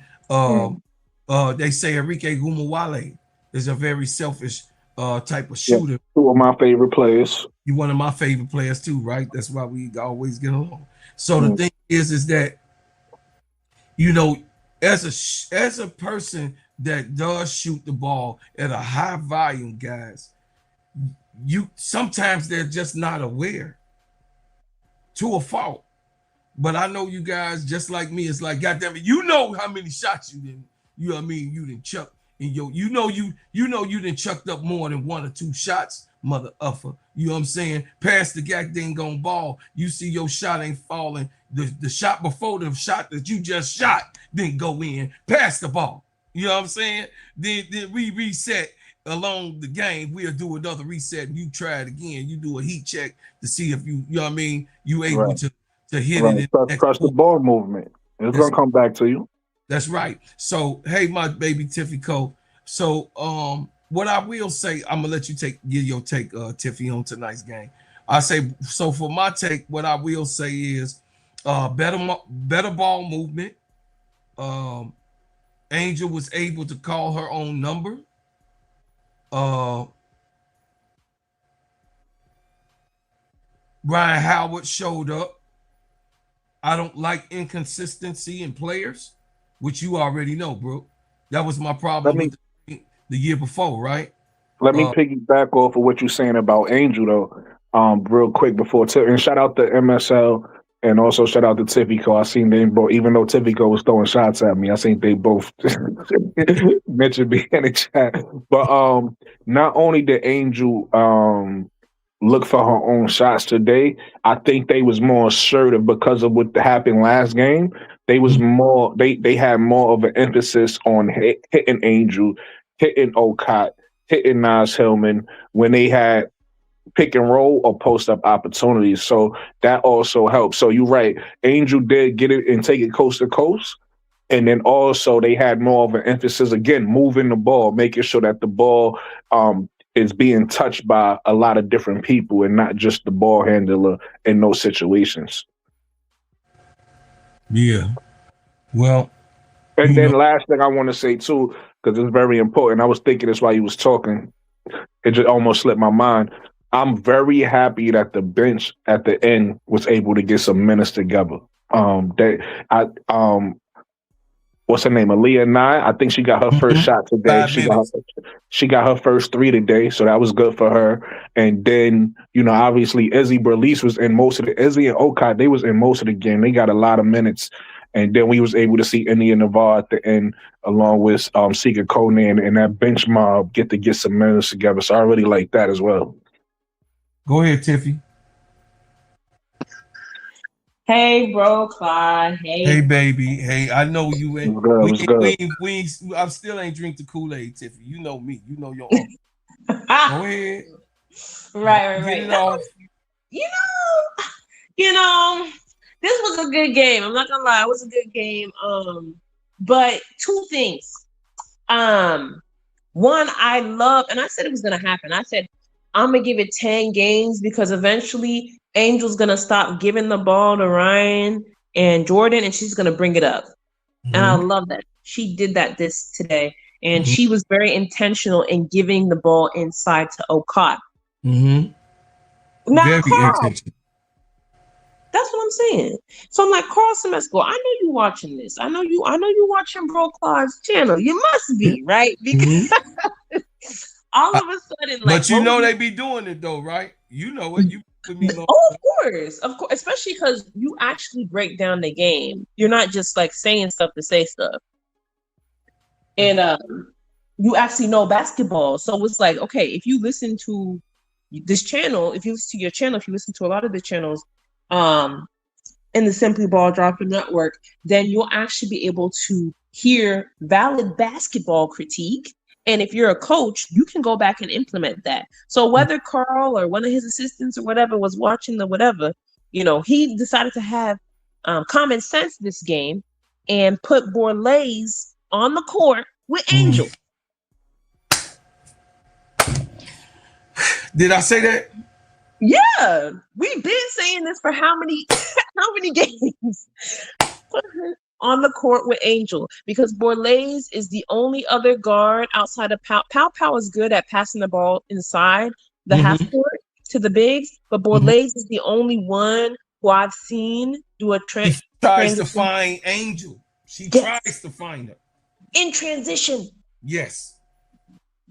She is not taller than Ryan Howard. She's taller than Jordan Kennedy, but she's not taller than Ryan Howard. What she has is a high basketball IQ.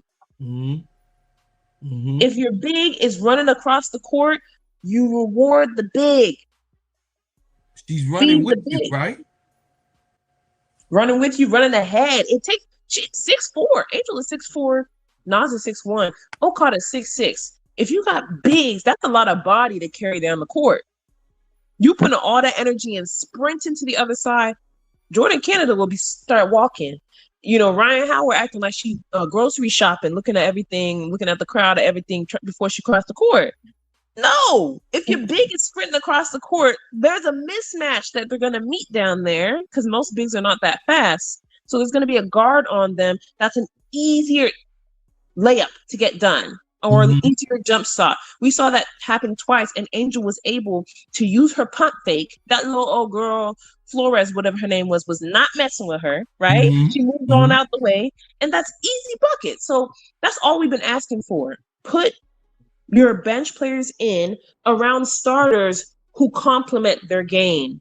That's all. Yeah. I think Tiffy, two things, what I will say. Do I want Jordan Canada to lose her starting position? No. Because Jordan is a very fast-paced player, okay? She's faster than Pow Pow, yes. We need that jump start and that run. She is also a two-time champion, okay? But she's small, all right? I don't like to rag on short players, which you already know. I don't like to rag on short players because I think, you being short don't make you not be able to play, because Kelsey Mitchell eating up people alive. Okay, so I ain't going.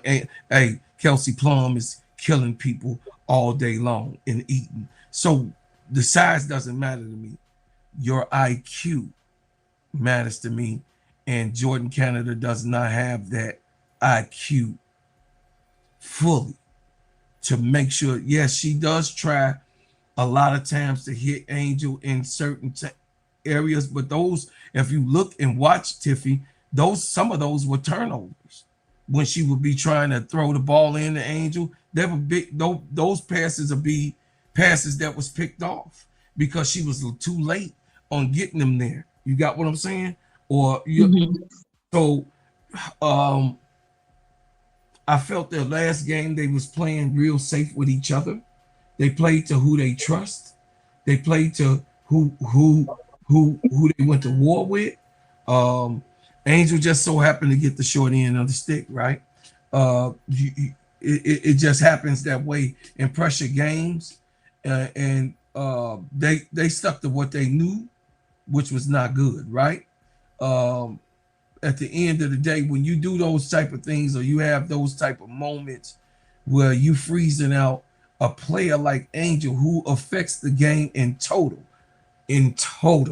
not some of the game, not a part, the offensive side, not the defensive side. She affects the game 94-50, especially when she's on, right? When she's on point, it's crazy to look at, right?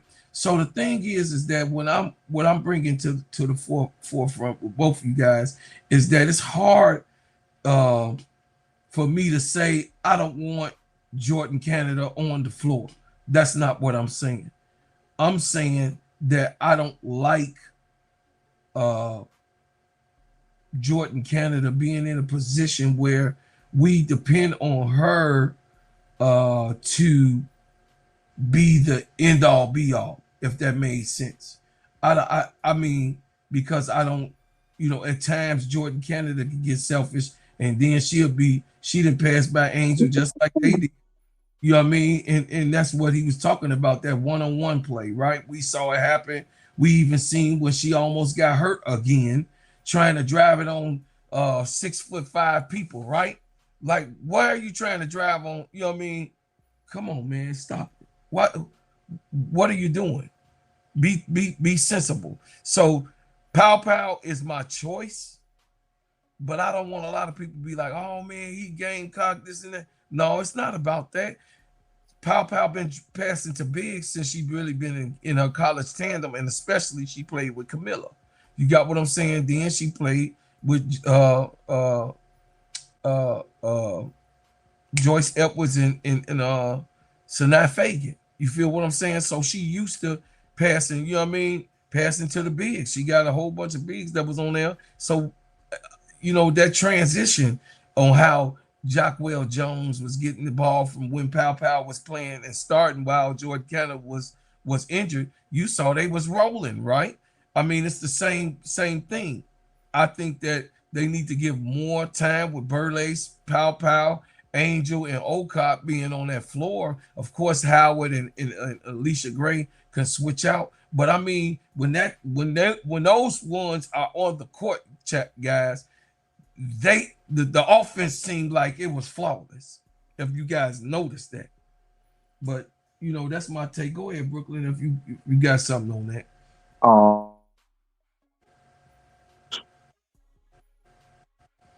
And then I give my take. So you want me to go first, and then you want to get to the super chat? Go ahead. Oh, okay, yeah. Let me get the super chat. Amy Sue.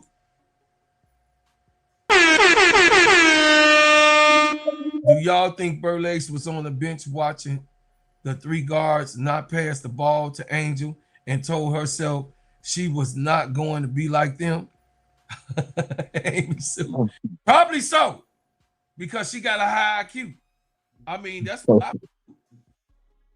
I would do that, you know. But go ahead, Brooklyn.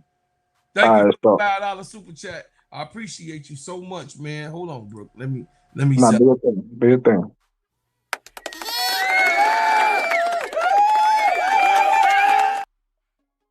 I don't want to give you no generic celebration, Amy Sue. I appreciate you.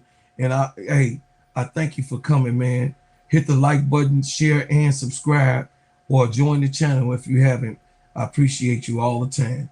Go ahead, Brooke. All right, so my perspective is slightly different. I do agree with the points both of y'all made. But as far as Jordan Canada goes, I also had the thought of maybe she shouldn't start. But mine was basically more so from a defensive point of view. Offensively, I think she's fine. Offensively, again, I know, again, like I said, some of us get used to one way to play basketball, right? I hear a lot of things like IQ this and IQ that, but you got to realize every point guard is different, right? Yeah. We got, you know, from women don't like when you use the men's game, so I'm going to try to do this. Bear with me.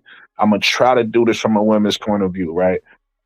You have point guards like, let's say Sue Bird, right? Because Sue Bird was a scorer. Yeah. I'm not mistaken, right? She was a passer and a scorer, right? So you got point guards like Sue Bird. You got point guards like Vandersloot, who's basically more of a passing guard, right? And then you got point guards like Chelsea Gray, right? And then you got you know, you got more defensive point guards. You got point guards like Weatherspoon, right? You got point guards like that, and then you got point guards like Kennedy, right? Who's a score first point guard, right? So you got all different types of point guards, but a lot of times people fall in love with the pass first point guard. They think that's what a point guard is, and if you're not pass first and you're not a point guard, but point guards come in many different size, shapes, and versions. Right. So Jordan Canada, the way she plays a point guard position more like a scorer, like a scoring guard. And she passes second, score first, pass second. That's why I said a lot of these guards on Atlanta are shoot first guards. They're not pass first guards, right? They're looking for their shot first, and then they're looking for the pass. The problem with that is you could fall into an isolation game, which is terrible for the offense that Carson Mesco is running. You got some offenses that's heavy isolation, and that'll work, but not in this offense. This offense, if you do that, is going to look terrible like it looked the other night. This offense is only going to work if you trust the pass, and that's what they kind of did today. And that's the only way these particular guards is going to work, especially with the bigs they have with Angel, Ocott, Nas, and Bree Jones when she comes back. So on the offensive end, I don't have an issue. On the defensive end, if Jordan, like in the Fever game, right? If Jordan Canada is not a scoring threat, she's a liability now because she's not big enough to stop anybody, right? She was on Kelsey Mitchell for most of the game last game, and Kelsey Mitchell got off, and it's not Jordan Canada's fault. She's just 5'6". Like, it is what it is. She's fast enough to keep up with her, but she's not big enough to challenge anybody's shot. And that's the problem. So when she's out there and she's in a passing lane, and first of all, I ain't had nobody in here say this, but I've been seeing this online a lot. And you could just tell the people who know basketball and who don't know basketball sometimes with the way they speak. Mm-hmm. Yes, steals and blocks are defensive stats. But that don't mean you know how to defend. Because I keep seeing people say, look at they'll take Caitlin Clark and they'll be like, look at her steals and her blocks. And people say she can't play no defense. That has nothing to do with playing defense. So when Jordan Canada is out there and she's getting those steals in the passing lane, great. She's helping us on the defensive end. She's helping us get back in transition and all of those things. But when she's not getting those steals and she's not stopping the player that's in front of her, she's a liability. If she's not scoring, she's not making up for that liability. So for me, that's when I question her starting capability. Like, do we bring her off the bench as more of a spark plug, or do you start her and then kind of like situationally take her out when it's not benefiting you? So that's when I think about her in the starting lineup. There was something else I wanted to say too, but I forgot what it was. If it come back to me, I'll say it. Yeah,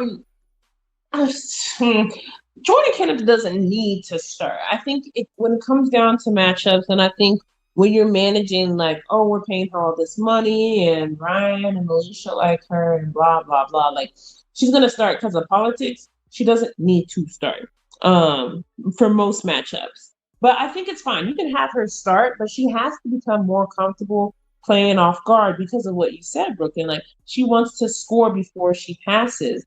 And when you have a more willing passer on the team, such as Angel, on the starting lineup, such as Angel, especially when Bree Jones comes back, Jordan Canada needs to be moved off ball most of the time. I personally prefer when you have Angel bringing up the ball. I prefer when Ryan is at the top of the key and she's actually trying to pass or make a play. I don't very much like when Alicia Gray is at the top of the key. Yes, she'll pass, but ultimately she kind of she telegraphs her passes a lot. So if you see in this game too, there's like a couple of turnovers that happened just because she either didn't run to catch the pass, or like she literally was just like, or almost turnovers where she literally was just like looking directly at who she was going to pass the ball to, hesitating and just over deliberating the passes. So I don't really think she needs to be. Yeah, more than telegraphing, she was giving directions. She was giving GPS, like, I'm going to pass to you. This is who I'm about to pass to. Should I pass? Like, no.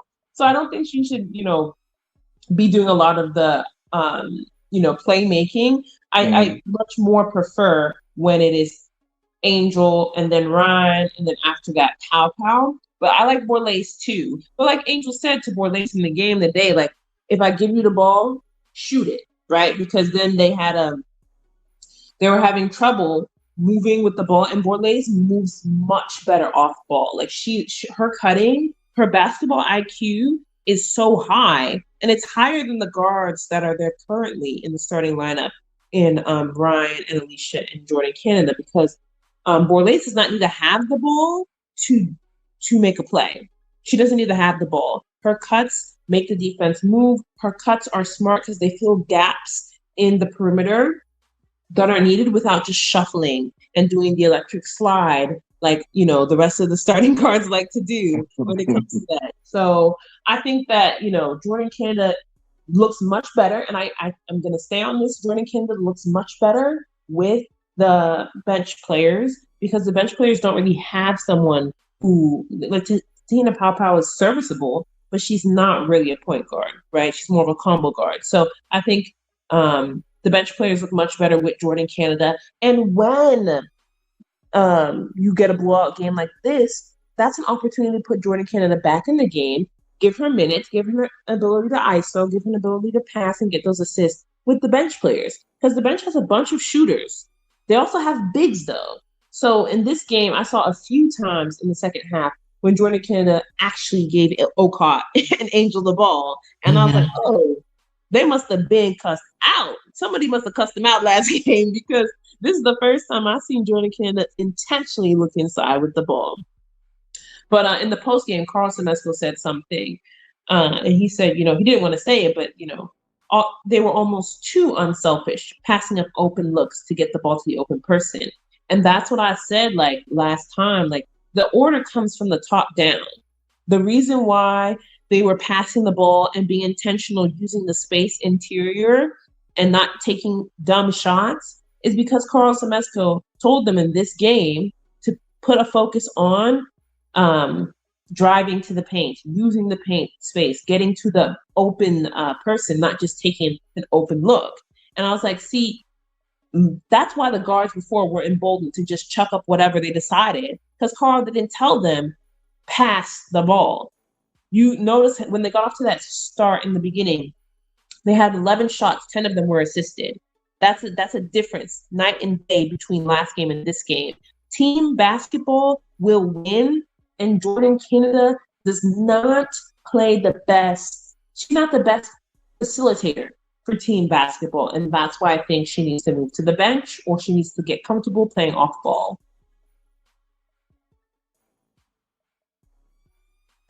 Okay, guys, I want you guys to see something real quick. So those of y'all that's new to the channel, y'all already know that me and Keisha, Duvall and Tony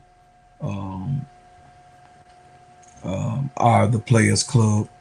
And me and Keisha, y'all been with us for a long time. And y'all know when me and Keisha, when we started our channels, we became the Players Club, right? Basically, calling the college games when we started trying to get ourselves monetized, doing those 4,000 hours and 1,000 subscribers on the channel. So this lady that I'm about to play is talking about what you was alluding to, Tiffy Cole, that everybody's watching, everybody's looking. We got motion chat.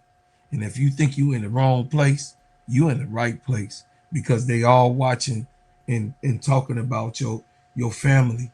The Simply Ball Dropping Podcast, Steady Serving Sports, ENT, me, myself, the Gingerbread Man, Cut That Ish, Real Talk Sports with Sister Keisha and Duvall, and then of course Court Vision was So Pretty Tony. We got a tight unit, and the people see it and they feeling our emotion across the YouTube ways. So here's a sister that talked about your family on her podcast, y'all. Somebody had sent it to her while she was talking, and someone was in her chat chatting. The name not gonna show up anymore, but it was a different name, and it was some type of person that was making her aware. So here's what she had to say. Back starting got offended. Yep, that's what I think too. That's what I think too. Like that's what makes me ask, whose team is it? Because it's like he let Ryan and Nas run the team, and Ryan act like she can't separate herself emotionally from Nas. So ultimately, Nas running all this shit, which is why I keep asking y'all, who the hell is she related to? Yep, Kingmaker. That's it.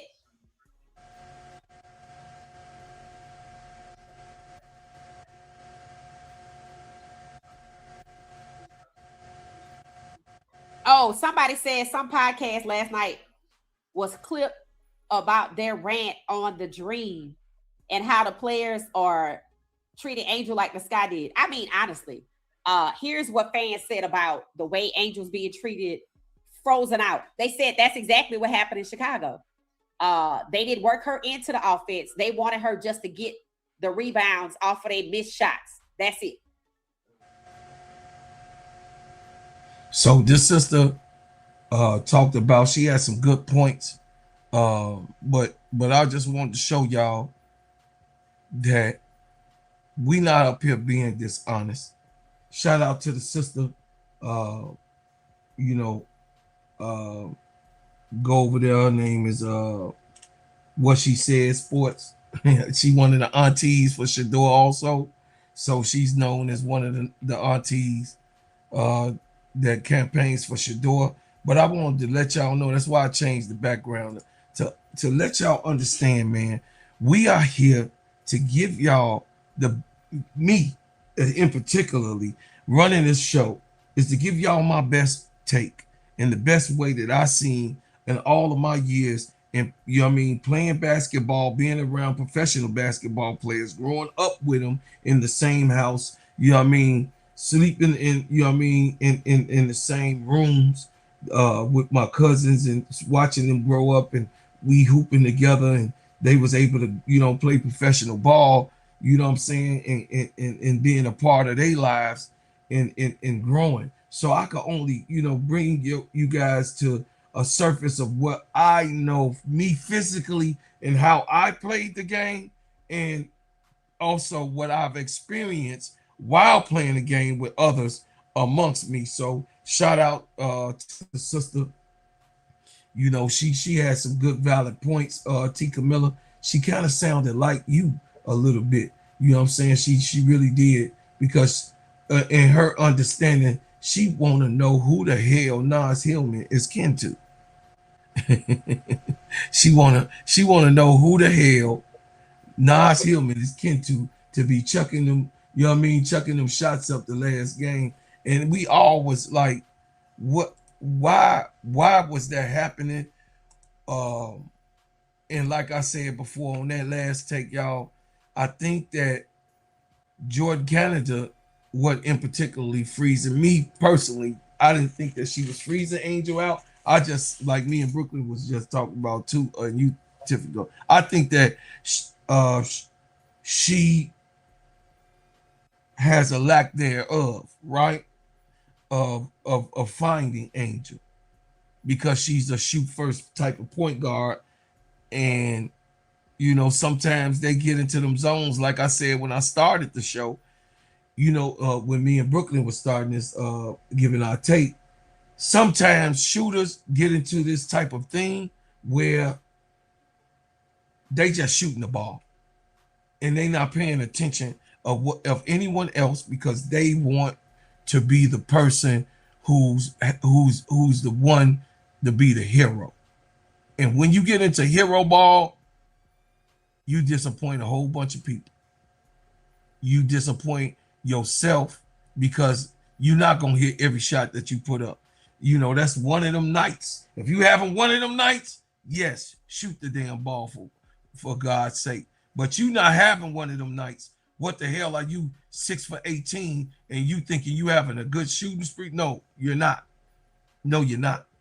Pass the goddamn ball. Hey, Sister Bernadette, my sister. But Tiffy Cole, Big Brooklyn, I'm gonna go on this next subject and then we're gonna talk about that. And we're gonna let it lay where it's at and get up out of here. So you guys know that the WNBA is pushing an agenda. For the last 2 years, now 3 seasons, they've been pushing an agenda for Caitlin Clark.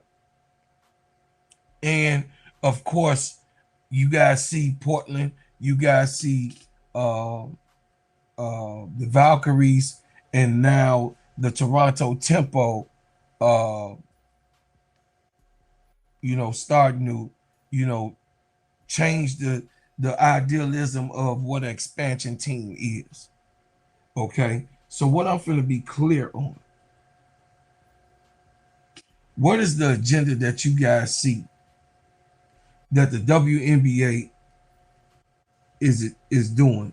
And my second part of that question is, because we see that they still trying to wean themselves off of the Caitlin Clark motion, what do you think is the agenda for the next season to come.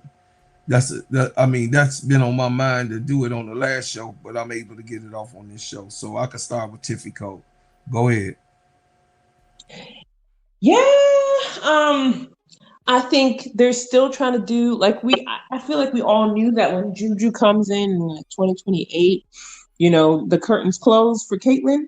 I think her best opportunity to win a championship was last year. I think they'll still push her to the side like they do like Sabrina Ionescu. They'll wait until she has enough superstars and vets to push her to a championship, and then they'll celebrate her like she didn't shoot 1 for 19 in the final. But I think that respectfully, that was horrible. That was horrible though. That's also facts though. She keeping it 100. Facts. It was facts. So, I do think that Kelsey Mitchell, she's gonna probably leave the Fever this year.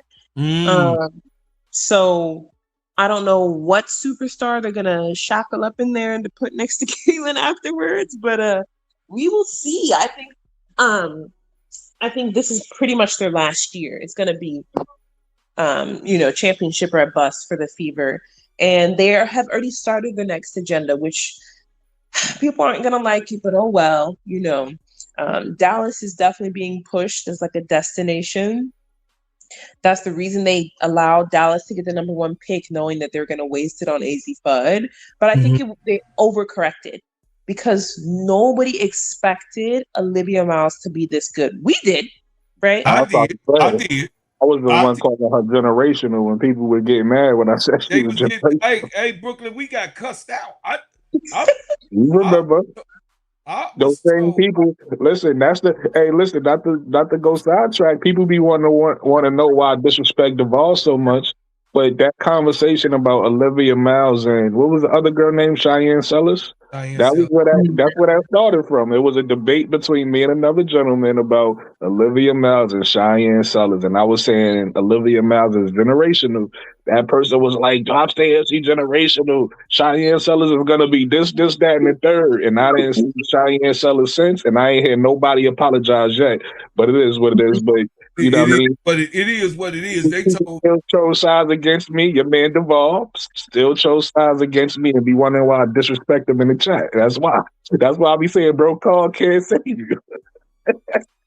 Again, Tiffy, I ain't me interrupt. You didn't strike the call. You strike the call, Tiffy.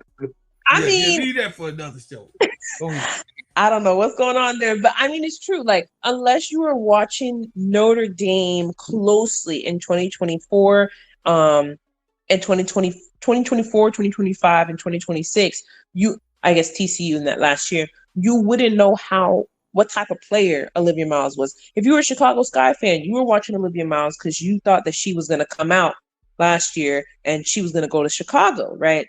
So I think that the WNBA overplayed their hand because they didn't know Olivia would translate this well. And so Kurt Miller, they just went with Paige and AZ because they're going to try and get that NCAA, fan base from UConn to come over. Womp, womp, womp. It's not working, right? And the superstar there that they try and tamper down is Arike and Jessica Shepard. So I think that they're pushing, although Jessica Shepard, if you watch her, she travels a lot. But exactly. I'm going to touch on that when you finish. Yeah. Yeah, I was about to say, but you can tell the WNBA is pushing that team, just like they were pushing Caitlin and the Fever, because Aaliyah Boston before this year, she would travel a lot. She would do, if she was not on the Fever, she would foul out. She would be in worse foul trouble than Cameron Brink. But because she was on the Fever, the refs kind of like gave her a slight and she was able to put up all those numbers, right? Same thing's happening with Jessica Shepard. She's benefiting. Are you gonna get this money right quick? I ain't want to cut you off. I ain't want to cut you off. I want you to. Hey, that's why I love you, Tiffy. Well, me and Tiffy is about the business, bro. Carter, if you gotta get the money, get the money. You ain't gonna stop us from giving our thoughts. Okay, listen, y'all. I would greatly appreciate it if y'all would like to give to the channel. We got over 130 people up in here, y'all.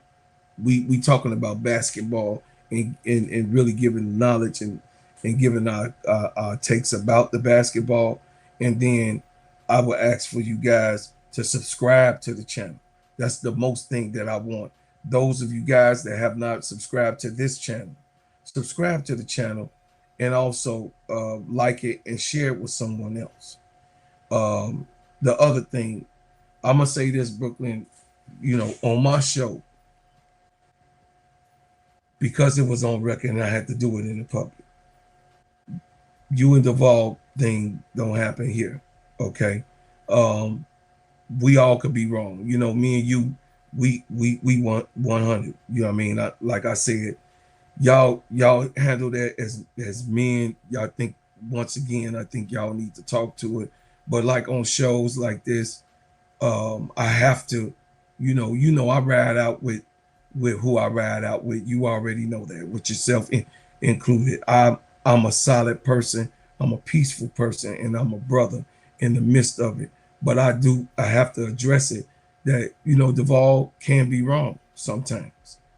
I can be wrong sometimes. You could be wrong sometimes. Tiffy could be wrong sometimes. But and MSL and all of Tony and Keisha, but we have to. I just want to say this in all due respect. I can't tell with no grown man what to do, but I also can run my house properly, right? And I want to say that I got love for you. I got love for Duvall, and I'm 10 toes down for my brother. He not here to defend himself, but we wouldn't do that on this show anyway. Y'all will have to talk about whatever needs to be talked about on the other side. This is the last time I'm gonna address it. But you know, y'all grown men. I'm 50 going on 60 years old. I don't, you know what I mean? I don't want to be involved in that type of thing. And I want to make sure that the people, because Brooklyn, you got great takes. You're a smart individual. You got good showmanship. I don't want that to be a highlight of my show in anyone's spec, because we know what happened before a couple years ago, and people went left with it. And I'm running a professional show. I got real NBA people looking at this show right now tonight. Sister Bernadette is in the chat, and I know you don't know what's going on or what's happening, but I would like further notice on the record. I want you guys to always, on this show, I don't know, you know what I mean? Keisha run her show, like K-Sap said. K-Sap run his show, Tony run her show the way they want to. But on my show, I don't want to be in the midst of nobody's beefing and spats. And you know what I mean? Sometimes Wody Mack be coming up here with some trash cans. You know what I mean? But I'm not going to stick here and let another person disrespect Wody Mack because he gave a bad take, because he sometimes do. And sometimes he rambles on and people don't want to hear Wody Mack. But by me starting off the show, and Wody Mack was one of the 3 people that was in my chat when I started off December the 16th in 2024. And he been gifting and giving to this channel ever since, and supporting. And even though he's a Caitlin Clarkey, he's been supporting. And I know that he has been sharing the show with others to come over here. You know what I mean? Clarkies or not, I don't give a shit who you support. But long as you come over here, same thing I say with the Caitlin Clark Club. Y'all can support Caitlin Clark, but you're not going to come over here on my channel and disrespect Angel Reese. You ain't going to do it. I'm just a 10 toes down type of soldier. You got what I'm saying? Forget about all that man shit. I'm a soldier first, and I ride out for my family. And I'm a black man that knows what's happening right now. And I wanted to give in the middle of this podcast, Fred Hampton Jr. is locked up right now, held prisoner for protest. You know what I mean? And his father was murdered and killed. Y'all go watch The Black Messiah. You know, Judas and the Black Messiah. Y'all get more familiar on who the Black Panther Party was, which one of the highest stages of Black civil rights right here in Chicago. So y'all got to understand that I believe in peace and solidarity, because when it's war, it's war. I don't know nothing else. I spent 8 years in the military training men to go overseas to go, and what they call defending the country. But I had real trained people who had to do a job of so-called protecting the country, right? So I just want to be able to let everybody know I'm your brother. I'm gonna do what I need to do on this podcast. I'm very professional. I love people who are professional like you and Tiffy and everybody else. So sometimes when I get out of character, Brooklyn, you've called me back on the podcast just a few days ago. So I need self-checking, and I'm grateful and I'm thankful for that, because somebody above, when you think you're above being checked, then you missed it with me, because I'm not above being checked and actually get myself on the right track. You know what I mean? Because if you checking me, that means, God dog, you trying to help me be a better man, a better brother, and a better person in my profession. So I just wanted to leave it there. We ain't gonna talk about that no more, because I don't want nobody else to even elaborate on that shit, because I roll with who I roll with, just like I roll with Angel Reese, but also rap with the Chicago Sky. You got what I'm saying? Two things can exist at the same time, and I don't want to be, looked upon on nobody saying, hey man, this is going on and you ain't address it, bro, Claude. So I addressed it. Let's leave that shit there. On this podcast from now on, we ain't gonna have no beef with nobody. But me and you was called names, disrespected on that certain show. We was told that we have terrible takes.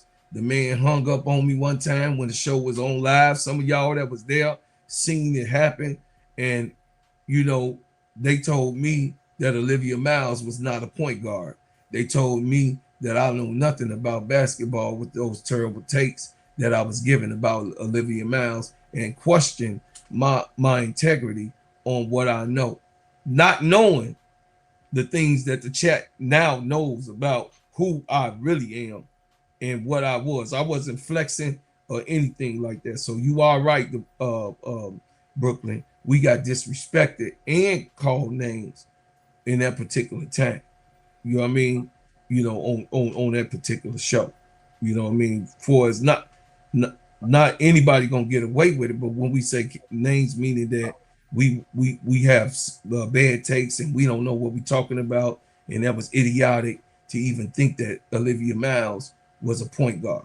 So that's what we talking about, chat. A situation happened about the but shout out to Olivia Miles. She's shutting people up. She making those people who left me come back that was on that particular show.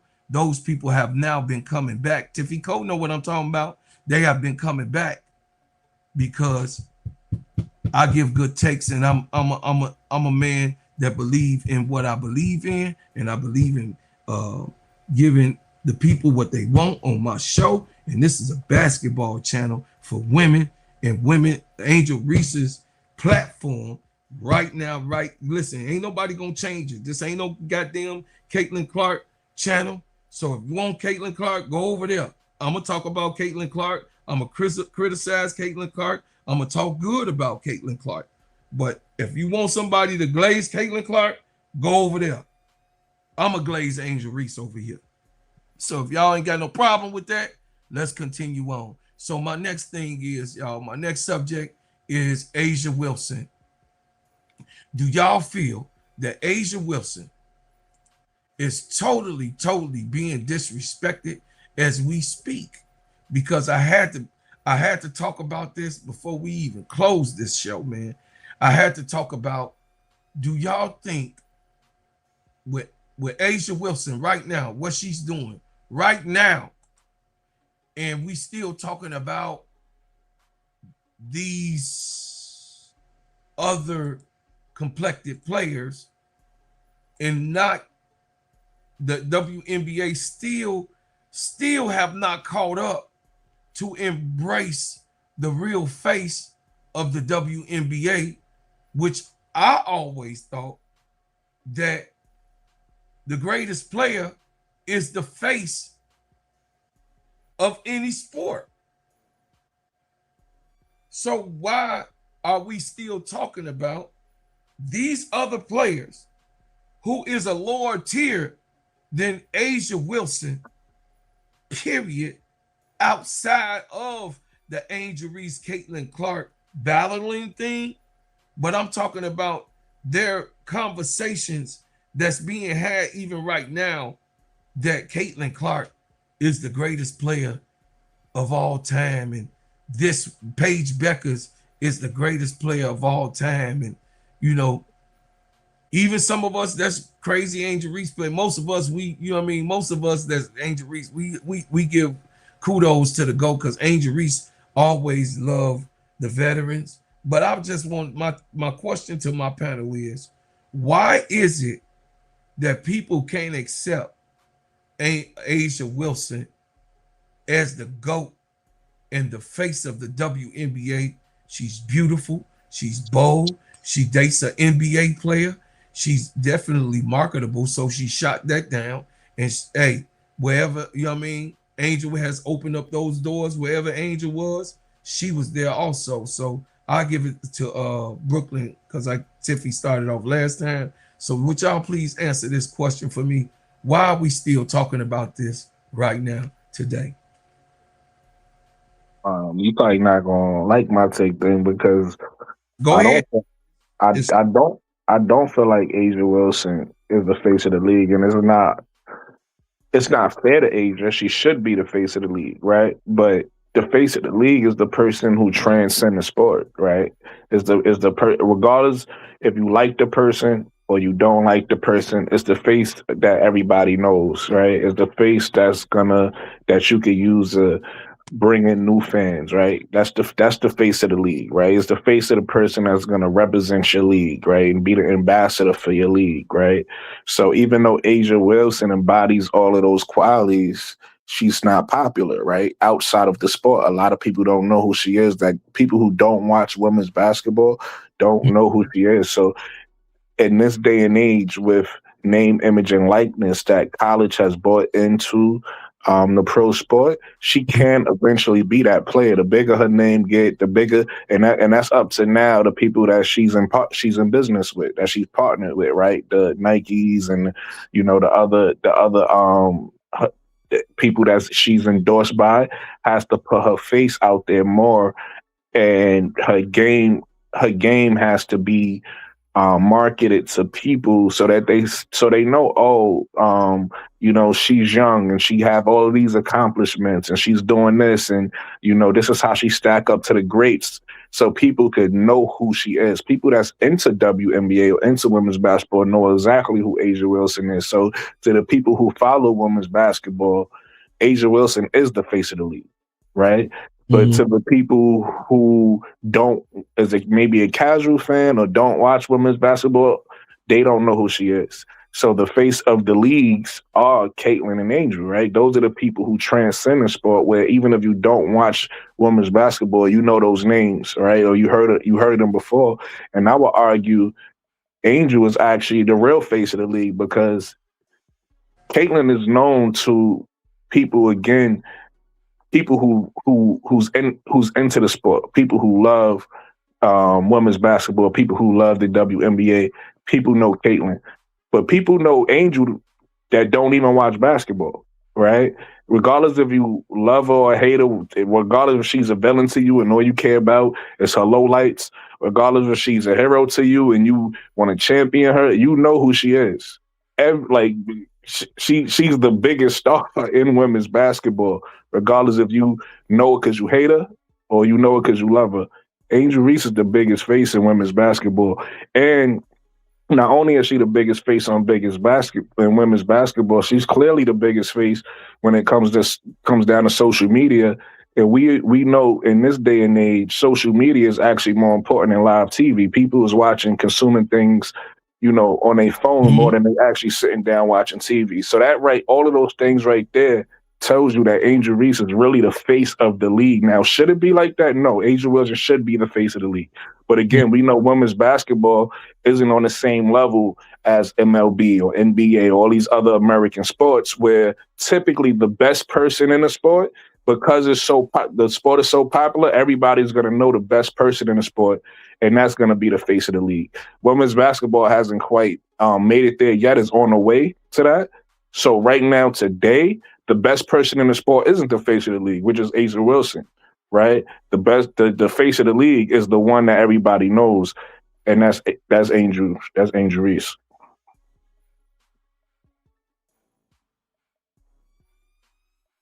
Yeah. Can I go? Yeah, I'm done. All right, cool. Yeah. Why is she the face of the league? I think because it's no money behind her, right? I think that she's the best player, undisputable. And I think that the WNBA struggles with a marketing problem, right? Kathy Engelbert said in 2024, like the racism is bad, but hey, they're making money, right? So that's why they keep pushing behind this failed product, which is Caitlin Clark. That's why, they are marketing and pushing behind the Dallas Wings, and they're trying to make Paige more of the face of the league. But she's best friends with Angel. So, of course, you can't build a rivalry there. So now they're trying to add AZ to the mix and all these other things, blah, blah, blah, right? Trying to make her team better.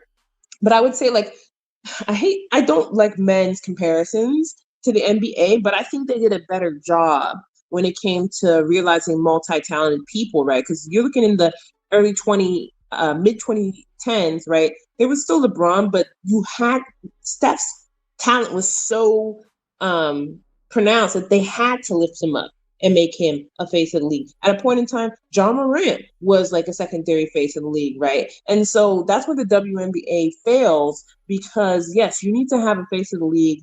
You have a face of the league that's based on popularity, which is true. Angel is the face of the league. Caitlin is their manufactured, and they're trying to manufacture Paige. But then you should also have a secondary face that's based on skill set, because whether they like it or not, they tried everything they could to dampen A'ja Wilson's MVP stats and MVP performance in last year, and they just couldn't, right? Because she was just that good. Meanwhile, they're giving Caitlin 10 free throws a game, and they're intentionally hampering Angel. So that's what I'm saying. Angel is the face of the league based off of popularity. She will become that based off of skill set, simply because the refs are forcing her to become that, right? They're not giving her anything. So she is forced to become just a tier above everybody else, and they can't hold back her game. Ultimately, I think that next year, the face of the league is going to match skill set, and it's going to be a young person, and it's going to be Juju. So unfortunately, I don't think A'ja will ever get a chance to really be that on her own. But I do think that Juju's going to be there right next to Angel and Caitlin. Paige is going to be up there. And then maybe, just maybe, if they can squeeze one more in, it's going to be A'ja. Here's on Jay Hood. Shout out to this is my friend, y'all. She when I was coming up in the music business, Jay Hood won the GCI Idol. After she, before she even went on the American Idol, she won the Chicago Idol here in Chicago, and then she went on. Some of my Chicagoans, they know Jennifer Hudson's Come Up Here. This is also my friend. Definitely bought my CD each and every time she saw me, pulled up on me when she was in, her truck, and her and Lisa Ray. Shout out to Lisa Ray too. Was two of the people, and of course, y'all know my relationship with the Brat. I love B, but definitely J Hood, in that H2 Hummer, the black one. She will always pull up and pull on 87th and make sure that she supported my record, y'all. So me and sister came up together in Chicago, and shout out to her. and she's doing pretty good. Here you go, Jennifer Hudson. Show y'all. Of Asia, huh? You call her your girl? Tough to use your words. Like, why is she your girl? What's so special about her? Cause I love her super much. Did he say I love her super much? Because she got like superpowers, don't she? I think so too. Look at Miss Hudson. He's like, I'm looking at the people. No. That's because we think you're a superstar. That's why they're looking at you. You see that? They cheering for you, Iman. Yeah, and they love Asia just like you do. She's my favorite too, okay? Yes. She said she's her favorite. Now, Mom, how did he learn about Asia? Through me. Yeah? Yes. I used to play basketball in high school, middle school. Yes. So I've been a fan of the WNBA for a while. And we love Asia. Yes. Love the Las Vegas Aces. And also her plays good basketball. They play really good basketball. And your mom play good basketball too, huh? Yes, me too. Oh, you too. Basketball family. I like that. Do you still play, Mom? I don't play. Not no more? No, we shoot around together, but I'm no good. I'm sure you are, because now he's all inspired too. So what do you do? I'm an educator. Oh, nice. Going on 13 years now. Okay, my girl. Wow. Yes. That is beautiful. Now, you want to play basketball, Iman? Mm-hmm. You do? Does Asia inspire you to want to do that? Yeah. She does. She say, yeah. Look what? Oh, look at you playing. Oh, that's you. See, I'm a basketball mom. I understand. My baby loves some basketball. And I said, we have a few clips of you having an Asian moment. Can we play it for you? Let's look at it together. What did you just say? I think about Asia Wilson. You think about Asia Wilson? I love her so much, and her play good basketball. I love her to come to my birthday party and to come to my house. Did you play basketball with her? No, I'm not a girl. Do boys play basketball? Yes, we don't watch many NBA stuff. And who wears number 22? Asia Wilson. So I wanted to tell y'all, I wanted to show this because this was Michael Jordan's and Michael Jackson's strategy. Because the kids, when those two guys were growing up and being towards the pinnacle of their success, Tifico, you know, I'm a little bit older than you guys. It a was little bit. No social media, none of that. You understand what I'm saying? All we had was like the TV and the magazines back then. But as long as her PR people, you're right, Brooklyn, on that. That's her PR people job. So Asia, they know that this is Asia Wilson's Advocate show also, because that's my GOAT. My baby GOAT is Angel Reese, but my GOAT is Asia Wilson. Okay, everybody already know I glaze a little bit, but it's okay. But I wanted to do this before I let it run.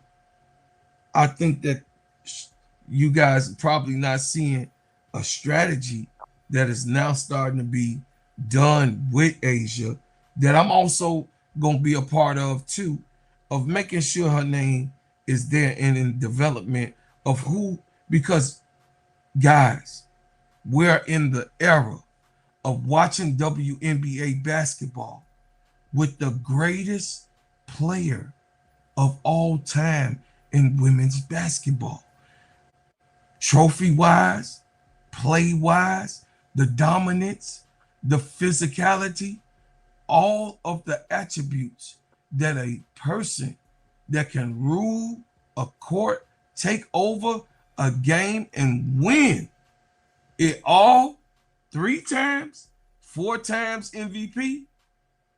We're in that era of Jordan, and we're not embracing it the way that I like it in particularly, but I want to be a part of the change in the world of basketball. And we already know, hey, it's so much money out here. Just because I push and I promote Asia, that don't mean that Angel, it's not gonna be none left. It's so much, you know, black people get a little mixed up because by me being a street hustler, coming up, growing up, you know, a lot of people get it twisted. That's why brothers are killing one another because they don't think that it's enough money to go around.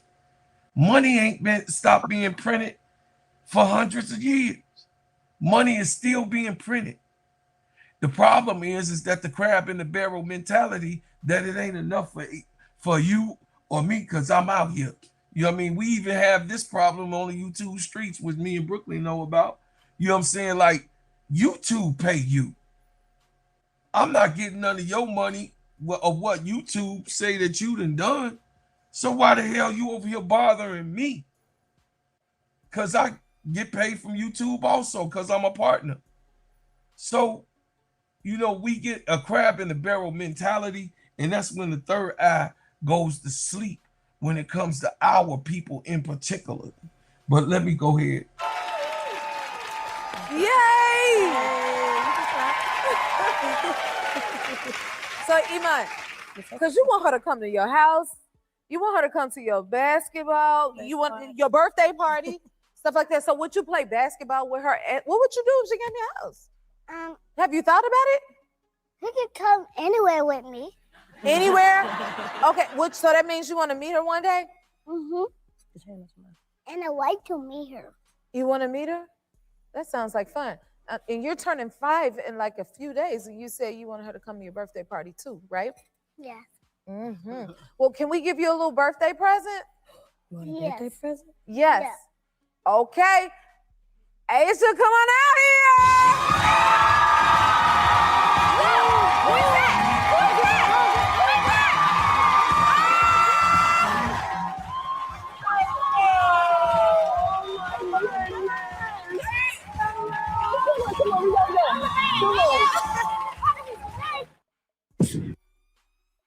This is a good person, y'all. I made that clip for this reason and this reason.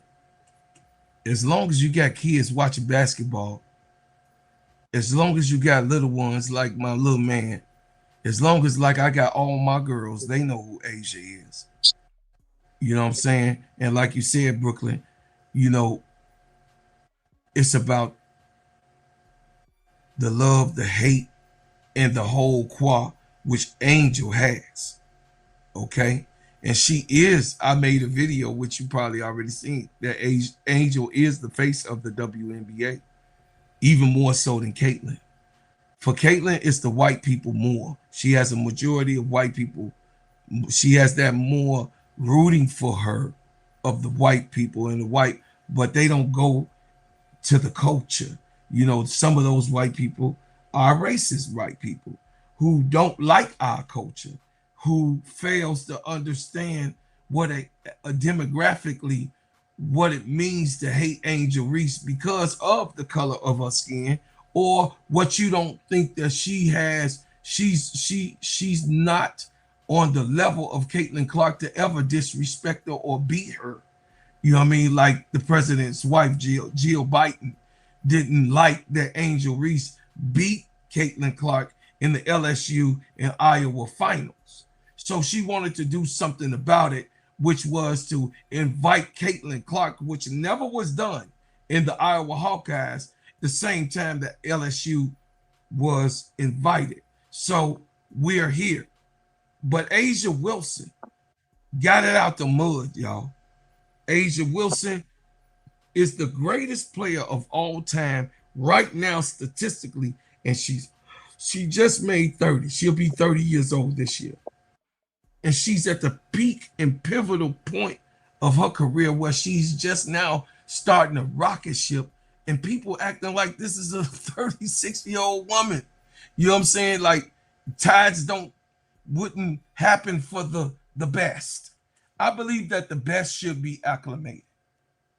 If you're the best, you're supposed to get the credibility no matter what. Hell, Michael Jordan was there, but to me, Dennis Rodman was probably the most popular because Dennis on the team because Dennis Rodman was on all of the genres everywhere. Rock.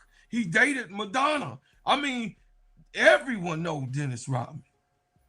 You got what I'm saying? I know, Tipico, I know you hate the comparison, but just for the lack of history, it is not necessarily at the time of Jordan's era in 80s, not necessarily that will work in 2026. So I get it, y'all. Social media. Angel is the most popular person on social media probably of all time in any WNBA platform. She's 106 million. 1.6 million ahead of Haley Van Lith, right? And then it's Caitlin Clark. So, Caitlin Clark, then Haley Van Lith. So the thing is that Angel is a mega star. She reaches all of the genres. Yes, she's the most popular WNBA player probably of all time. But we're talking about the best player of all time. Let's not get it twisted. And I don't want us to get it twisted. See, the difference between us old school cats, Tifico, I sold records. These other mothers. Hold on, bro. I can't let you do that. Hold on a second. Hold on. I'm gonna say the difference between me. I'm just talking about me. No, that's what point I was making, because you ain't specified that. You made it sound like I was old school too. We talking about you. No, just me. No. Yeah, just you. The difference between the younger cats, because you younger than me. You don't know nothing about Yeah. That's what I'm saying. Add me in with Tiffany. Yeah. You ain't my age. So the thing is that us old school cats like me in particular, we sold records. These newbies, you know why they struggling to eat and murder is going on? Because they got to try to get streams up. Do you understand what 1 million views ain't that much money to last you a lifetime? No, it's not. For one record or one song, because they don't sell records, but for one song or one stream and no downloads. So the thing is that, the game has changed. And the newbies are here. Angel is Angel. Angel gonna be the greatest of all time for everybody, because she changed America's view on basketball. When it comes to a lady, a beautiful woman, a brown-skinned black woman on top of that, and the star-spangled way that she conducts herself in the public, on the court, and in business. She changed it all. Coming out of the mud, Caitlin was given what she has. Caitlin was part of the machine, and it was given to her. Angel will always be the one who say the acclamations will be on her hard work to be the most popular and to be the greatest to come, because I believe she will be the GOAT, but she's my baby GOAT. But Asia, let's not get this shit twisted on this show. Asia, if you're watching and when you come, you're going to know your big brother, your uncle, going to stand 10 goddamn toes down and shit in anybody's throat with these words that Asia Wilson is the greatest player of all time. And we better embrace it and embellish it while she's here, that we can look at and what she's done and how she's came from the bottom and built her game up and is the greatest player right now. So I'm done. Y'all can go ahead and get y'all takes. I just wanted to show you guys that a strategy is set upon to make sure, and I'm going to be a part of that advocacy of having Asia be known right now in her time. They say give the people their flowers, not when they die, but give it to them while they're alive. In Asia, I give it to you. Go ahead, Tiff. Brooklyn was first last time. Yeah, I think, there's no doubt about it, right? That A'ja Wilson is the best player in the WNBA, and she's the best player. I would say maybe I'm still, Maya Moore is up there too. But I think as far as accolades like that, 1A, 1B, right there for those two. For me, right, 1A, 1B, those two. But I think, when it comes down to it, and Angel, unfortunately, I'm a little bit younger. I'm a lot younger. I'm a little younger than, some folks. It's okay, baby. It's all right. You got, that's why I'm a general and you still coming up. You know what I'm saying? It's okay, baby. It's all right. Go ahead. Come on. But I would say that my goal has to be Angel Reese. And, she is younger. I do recognize there are better plays than her and all the other stuff. But I feel like when we look back 10, 15, 20 years from now, of course, we're going to remember, A'ja Wilson. We're going to remember, Diana Taurasi, Maya Moore. But this shift in old school, new school, personally, I could care less about what Caitlin Clark got going on because she's not stepping up to the plate. But when it comes to that much pressure, particularly last year when, Sloot was trying to steal Angel's destiny. With no booty, yeah. Right. She tried to steal her all-star. Her GM was against her. Her coach was doing a miming competition all season, whispering and everything. Like, what Angel did to turn around, like Camilla was going on vacations to Puerto Vallarta in the middle of the season. Like, what Angel did to turn around and show up as a player, like play-wise, told me that she will be the greatest. She will be the greatest. And she earned my spot as a younger individual, right? And that showed the media, like, okay, Angel Reese playing well, Angel Reese, as much negativity is behind her, all of those haters turn into fans when she started playing that well, right? So, to me, I'm like, all right, cool. This pivot in the WNBA, like, it doesn't need Caitlin, but it needed Angel. When Satu and Aneka told Angel before the draft in 2024, like, we need you. They didn't lie, because this phenomenon, this bottleneck, everything that's happening with the WNBA, more eyes, more teams, expansions, and all that other stuff, nobody would care if it was just Caitlin. Like, you need Angel in the equation, and the play matches the hype. It's all going to come together, and it's coming together, right? With Atlanta Dream, but it's all going to come together in the next couple of years. So we'll be undisputed. But where we are right now, I think that, A'ja is smart. I think that her connection with the younger players, with Paige, with Angel, with eventually Juju, is going to help raise her stocks in the public as well. Because, a lot of people who don't pay attention to Paige's game don't know nothing about the girl except that she's pretty and she has blue eyes or whatever, and she can kind of shoot, right? Her connection and her friendship with Angel gives her more of a platform, and likewise, vice versa, right? With Angel and some of them UConn people who don't give a crap about SEC or anybody darker than the brown paper bag. That's right. So I feel like, that's A'ja. That's got to be Asia's formula, right? You got to be willing to reap the benefits, and standing next to another young star is going to increase the spotlight on you. So, I know we're not getting into, y'all already went to the whole Kennedy and A'ja thing, but that quote or tweet or whatever that she liked on Threads about, don't get mad at these young stars. Like, it's better for you to work with them, because then that can even improve your, spotlight. I think A'ja has done a good job of that, right? It would be easy for a vet to say, man, like, these players aren't as good as me. They're getting tired of me. I should be hating on these players. But instead, she's like, all right, like, she's not overly complimentary because she's not a punk, right? She still knows that she's the greatest. No, she likes people to hate her. Yeah. She said that. She wants to hate her.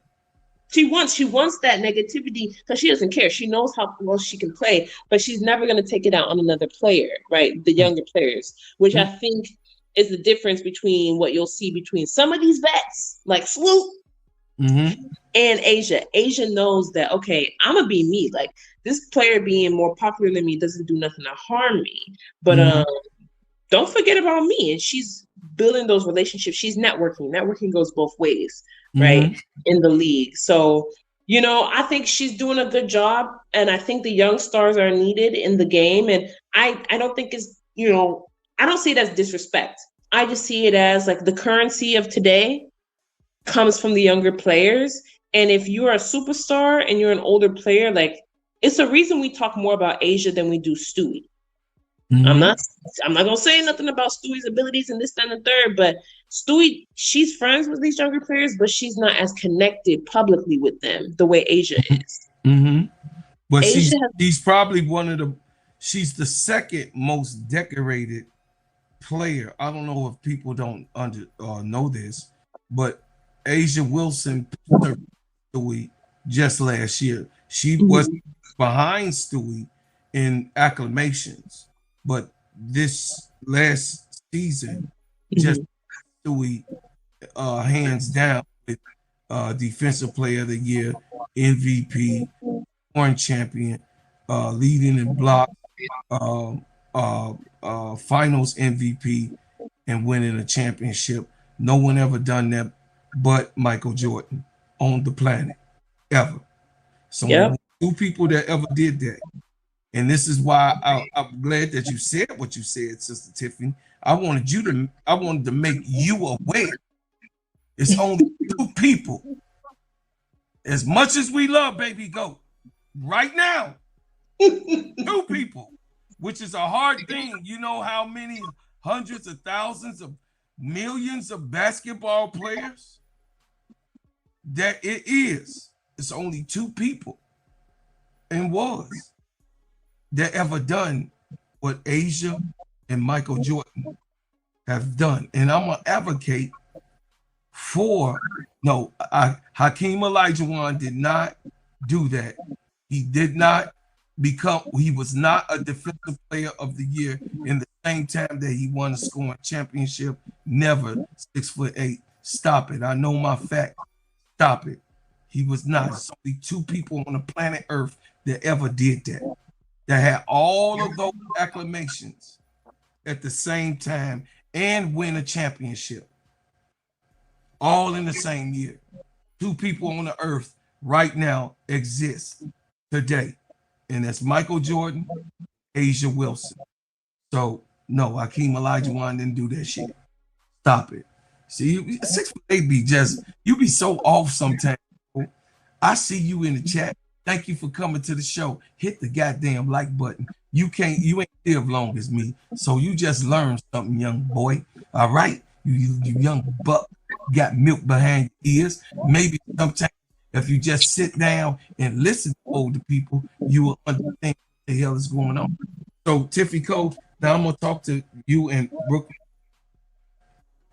So I lived this day and lived this long to let y'all know, don't fall for the banana in the tailpipe. And when I say this, and I'm saying it with all sincerity,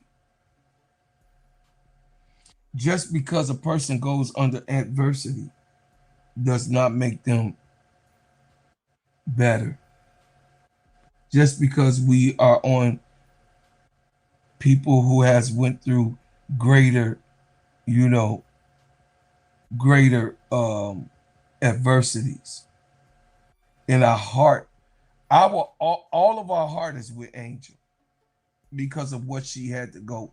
Asia did not go through what Angel went through at all. But Angel didn't go through what Asia's going through right now, and continuously to be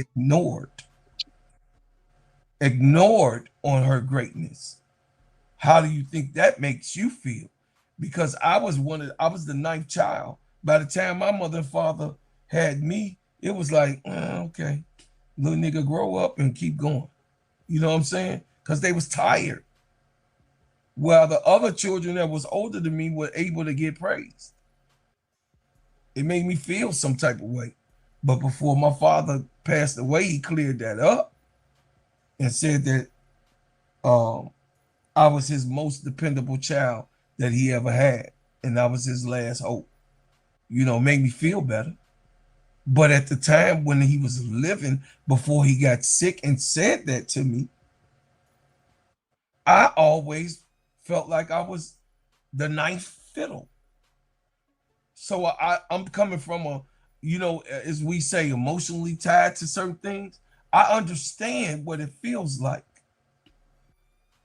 And I know you, as a Black woman, Tiffy Cole, know what it feels like to be ignored in America, disrespected in America, not discussed, or not even to be the real thought of the hour. And you said it all. Listen, Tiffy, you, the Black woman, set all trends in the world. The Black man designed them.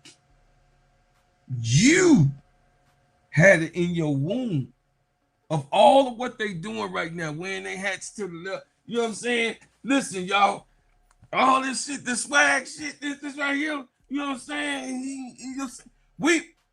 They got that from us. The pants sagging, all of the way, the glamour, and all of this is what you see. They got it from us. The hip hop come from us. Y'all didn't understand, Tiffy Cole in Brooklyn. I'm gonna let y'all go. Do you understand that the people who created hip hop, they was just getting mocked last week, and LL Cool J had to come online to check the shit, and they was calling Africa Bombada them bum ass, they broke bum ass niggas. You think what I'm saying? I have no respect for that. You all would not even be in this era if it wasn't for people like me and the ones that came before me. The hip hop, we didn't let it die. So you guys get to embellish and embrace something that's worldwide that was only citywide in the New York streets. So I'm gonna land my plane there. So I'm emotionally tired about that shit, and I believe to keep the main thing, Tiffy Cole. And Angel Reese, by all respect, is not the GOAT. She will be, but not now. So go ahead, Brooklyn. First of all, to add on what you was just saying, we gave them swag, but we also gave them mathematics and education. That's all of it. You know what I mean? Let's be clear. We gave them civilization and how to clean themselves, and we did all that. That come from Black people. So let's be clear. Let's be clear about that. We ain't just teach them how to dance and sing. We also gave them mathematics and science and all that. That's another story. Let's get back to WNBA though. I agree with everything Tiffy Cole said. I'm in line with that. I'm in line with everything you just said.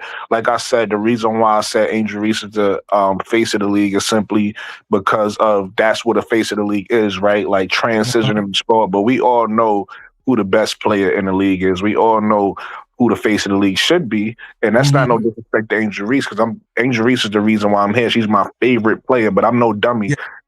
Angel Wilson is the best player in this league, right?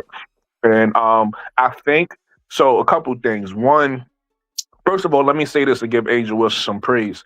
Even though Angel Wilson might not be the most known person outside of the WNBA, like that people who don't watch the WNBA, all of the players coming up, you know how like in hip hop, you will hear a lot of rap. They don't say it a lot today, but in the 2000s, you would hear a lot of rappers say, "I'm your favorite rapper's favorite rapper." You would hear Jadakiss say that. You would hear Jay-Z say that. Angel Wilson is your favorite player's favorite player. You get what I'm saying? All of the quote unquote, our favorite, my favorite one is this one, my favorite one is that one. Well, their favorite one is Angel Wilson. So the people who have these favorites need to give respect and props to the one that's inspiring your favorite. So let's be clear about that. So that's to give Angel Wilson some props. Another thing I want to say is it's not Angel Wilson's fault, but unfortunately, myself included, you know what I mean, and a lot of other fans, not all, because some of y'all was here before the Angel Reese and Caitlin Clark rise, right? Some of y'all was here before that. Yes. But a lot of us got here because of that. A lot of us is here because we saw that game and we chose a side. Some people decided that they was Caitlin Clark fans and they wanted to see her do well. Some people, and then once Caitlin Clark got to the WNBA, people who don't watch college, she went to another level. So those fans was like, I want to see Caitlin Clark do well. And that's why a lot of them is fans now. And it was people like me who saw Angel Reese and the way she played with her energy and her motion and how she was talking junk on the court. I was like, and then she's a baddie and she's balling. Like, who's this? Okay, I want to see more. And then I fell in love with Angel Reese and her game and just watching her be her. And that's why a lot of fans is here. It's not Asia Wilson's fault, but NIL came into play, right? Once NIL came into play, these players was able to market themselves and they was able to become superstars in college. And that's just really divided. It has nothing to do with these players somehow was better than players that came before them and none of that. It's just more eyes came to the game because of NIL, right? You market yourself. These girls started TikToking. They started marketing themselves. So people started to see things that they didn't know. Oh, I didn't know that girls is balling, that these games was this interesting. Oh, now I'm a fan. Now I want to see them do well. So Angel Reese and Caitlin Clark in the class, and Paige Beckers, because she's a part of that class too, even though she came out a year after them. They all a part of the same class. That particular class, when NIL hit, is changing women's basketball forever, because now from here on out, that more eyes is on a game. Whoever the best players are after them, right? We all know they're young, so they're gonna be in the league for a long time. But they're ushering it. They're ushering a difference of now people is gonna know who the best players are and who the best players are not, because people are watching. People is watching now. So it's not Asia Wilson's fault. She just came a little bit before they changed that rule. And then so nobody really was watching or cared then, except for the people who just, cared about women's basketball. But a lot of the world just didn't know, right? I think, and y'all could correct me if I'm wrong, I think they wasn't even televising the women's tournament or something like that, right? Like, it was on Twitter. Yeah, I heard they wasn't even televising it. So on sometimes you could catch it on Facebook. I mean, on Facebook and YouTube. Sometimes. Right. But because of that, because of the non-exposure, a lot of people just didn't know, right?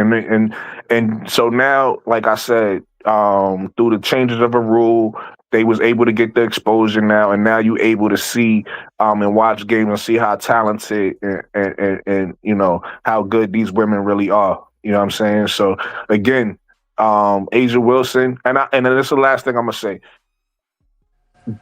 Now that all these eyes are on the game, this to me right now and going forward with this new CBA deal is the most important time in Asia Wilson's career, because now the money is here, right, and it's going up. The eyes is here and they're going up. This is when she need to have the Michael Jordan commercials. I want to be like Mike, right? You said cater to the kids and stuff like that, because you're not going to change a lot of adults' perspectives. Like if they feel one way, they feel however they going to feel. But right now is when she need to cater to the kids, and she need to do those Asia Wilson commercials, number 22, and all of these things, and really build her legacy. And that's gonna be her greatness. That's gonna be her exposure. Right, that's going to be the exposure through the commercials and everything like that, because now people are watching and the money is there. So now you're going to capitalize and you're going to get more eyes on you. And then all she got to do is continue doing what she's doing on the court, right? And the way she looked this year, it's hard to even say. I said this before. She looked even better than last year. Right? She's still getting better. She's still getting better. So right now is a time where she needs to just continue doing commercials and just things outside of the game, so people could say, who is this woman? So her popularity could build like a Caitlin Clark is, like an Angel Reese is, and then she can get the credit she deserves of being the face of the league. But until that changes, the face of the league is always going to be the person everybody knows, right? That's the person, regardless of if they love you, hate you, regardless of you bad, good, indifferent, whatever it is. If people know you and you're marketable and you're the reason why people is going to click or watch or whatever, you're going to be the face of the league. So I think for her, in order for her to be that face of the league, and we already know, like you said, she's a GOAT. To Tiffy Cole's point, my GOAT is Maya Moore, but I know because of stats and everything like that, because she retired early, there's going to be other people who surpass her in stats and accolades and all of this stuff. So Asia Wilson will be the GOAT of GOATs. I just love Maya Moore, so I'm gonna always. She was somebody who affected me.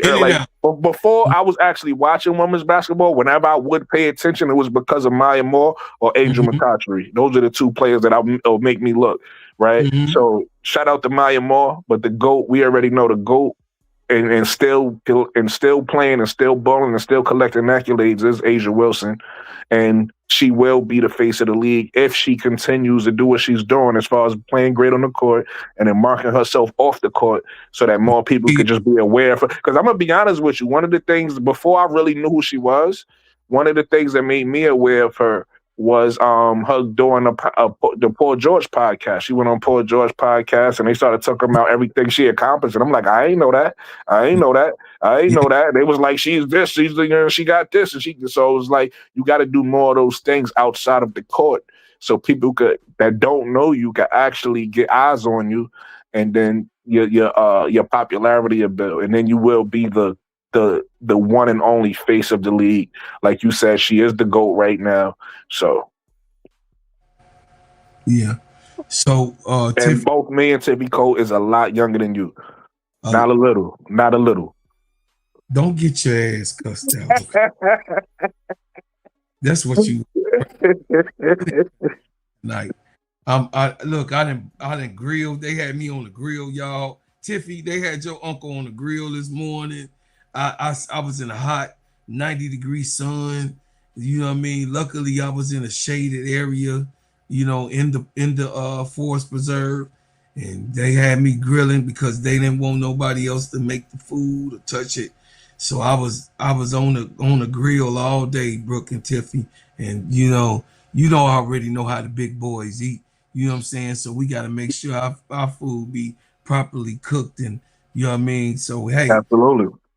So the thing is this, y'all. I appreciate y'all both coming up here, man, and sharing that with me. And Tiffy, go ahead and get your drop on the show today, and your take on where do you see the WNBA by the time Juju come in? Where would it be? And is it smart? This is the second part. To have another expansion team coming in 2028. Yeah, I appreciate you for having me on, and sounds like a long day, so appreciate you for having the show afterwards too.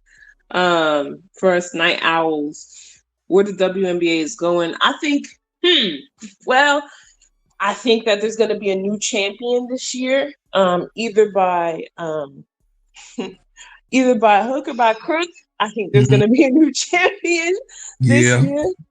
I think it's probably either going to be the Minnesota Lynx or the Dallas Wings. One of those two are going to get it.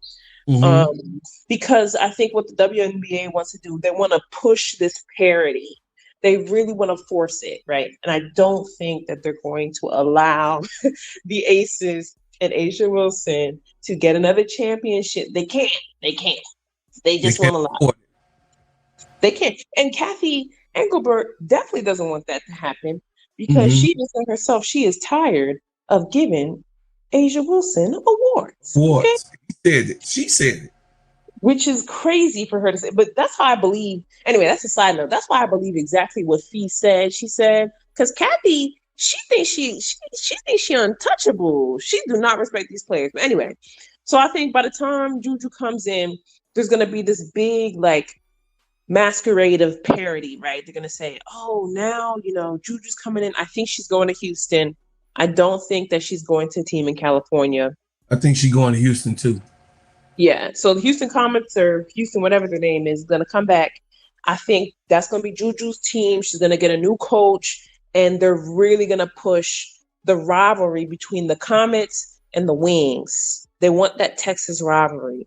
So, which is going to be interesting, which is another reason why I think, we're getting this push of Paige and Dallas, because now they're going to say, oh, is Juju going to take over Texas, blah, blah, blah. You know how they like to manufacture these storylines. Yes. So, unfortunately, that's what's going to happen. As long as they don't knock out my Atlanta Dream in the playoffs, I'm all right with it. As long as we don't get knocked out by that team. I don't know if it's a smart idea. I don't know 100% if Juju's coming out next year. I think she is, but I don't know if it's a smart idea to have two expansion teams the year after, because I don't think the class of 2028 has enough talent. I think the class that has the most talent is 2027. And it would have been wonderful to have, Malaysia for Wiley and, MK and Tessa Johnson and Hannah Hidalgo, all at these like newer teams. So I think that they should have had an expansion team next year coming with the Houston Comets, and then just one in 2028. Because I'm sorry, Michaela Blake's is great, right? What's her name? The one up in UConn, Sarah Strong. Sarah Strong is good. Joyce Edwards is good, but they're not like there's not enough of them to have that many teams in their class. Yeah. So I don't know. I think that they're going to struggle. I think there's probably going to be another great shuffle at that time, so they'll be fine because Jordan Canada, thank God, is going to be off of my team in the Atlanta Dream by then because her contract expires. So I think in the name of Jesus. Yes, we thank him. She's not gonna be my headache anymore. Okay. So I think there's gonna be another great shuffle that time. We're probably gonna see players leave who are kind of like that 6-man player. They're gonna be looking for contracts again. They're gonna be looking for big money again. So they'll be all right. They're gonna have to fill it with more of like the Deja Kellys and Kennedy Carter and people who Deja definitely be in the league next year. Oh, for sure. She has to be, especially Houston, because I think she's from Houston. So I feel like they'll be all right, but it's just a mistake. To me, it's a mistake to do 2 the year after because class of 2027 is so stacked. You wouldn't have ran into the problem this year where Toronto's biggest star is the Detroit thing real hard because they need that money in the Midwest, which that money, the money is big in the Midwest, Tiffy. So you know what I mean. It is, but my question is, who's going to be their star? Like you'd have to force, unless you stole like a big star or a big rookie and switch somebody's rookie contract to Detroit. I don't think there's going to be a star available at like the 7th pick. Well, 6th I'm or gonna 7th say pick. it. I'm gonna say it. And I don't care who gonna get me. Angel Reese wants her own team to be built around her. So I don't care. Give Angel a team, a real good organization that can build around her and cater to her. I know I sound like a little Clarky, but I'm just saying I'm not trying to. Angel, yes, she do want to play with these girls. It's cool and everything because of the circumstances and the situation. But do y'all really think that Angel wanted to give up her fucking city, her team? But really wasn't her team because she had a trash bucket organization who was shiesty and money laundering and selling dope, allegedly. But I'm just saying, this was Angel's team and Angel's city. And she has to go there and try to get in and fit in with somebody else. I said the shit. I don't give a damn. But you know what I'm saying? But I give Angel her goddamn team. And then we talk about, you know what I'm saying, a little bit more of that GOAT situation. From what I understand, that's how Angel really wanted to do. She wanted to stay and build her team just like Asia Wilson was able to do from the motherfucking roots. And get her accolades. It didn't pan out, so now we hear y'all, and I just want Angel to have her own shit, and people have to, you know what I mean? Just like Nas has to be respected, and Ryan Howard putting the plaster on the wall, and they talking about how they had to put screws in the wall in the plywood. You know what I'm saying? The hell with all that shit. Angel is the shit, and if they don't fucking realize who she is, then what's up, boss? Then it's, you know what I mean? It's curtains for me. I'm only there because Angel is there. I'm only there. And then when she leave, I'm going where she go. I'm staying in Chicago with the Sky. But my second team, wherever Angel go, that's where I'm going. And I think that she deserves, you know what I mean, the accolades and the respect that she's supposed to have got here in this trash bucket ass organization, but she didn't get it. I'm sorry, chat. You know, hey, I'm sorry, but I think the Angel is sometimes falls into a situation she got to come along and get along because it was not her actual, you know, team, so to say. So I'll leave it there. Now they talking about the battle between Nas and Angel. No, it ain't no damn. See that I'm about to start crashing out, Tiffy. No, we finna get up. Don't make me do this, Tiff. Don't make me do this. Before Brooklyn goes real quick, I know you was finna do this. Don't do it, Tiffy. No, I'm not. Listen, we're not crashing out tonight because the game was actually good. It was a good game. I think, you know, we are, the reason why we're seeing a little bit of a slow acclimation is because of what you said, bro, Claude. And we can keep our eye on it. I think everybody's they wanted to play team ball today, but I think the reason we're seeing so much hero ball, iso ball, is because they know the clock is ticking. Like, Atlanta Dream is not allowing Angel Reese to leave that building. If they got to lock her, if they got to core her into her 7th year, they will, because they're not dumb.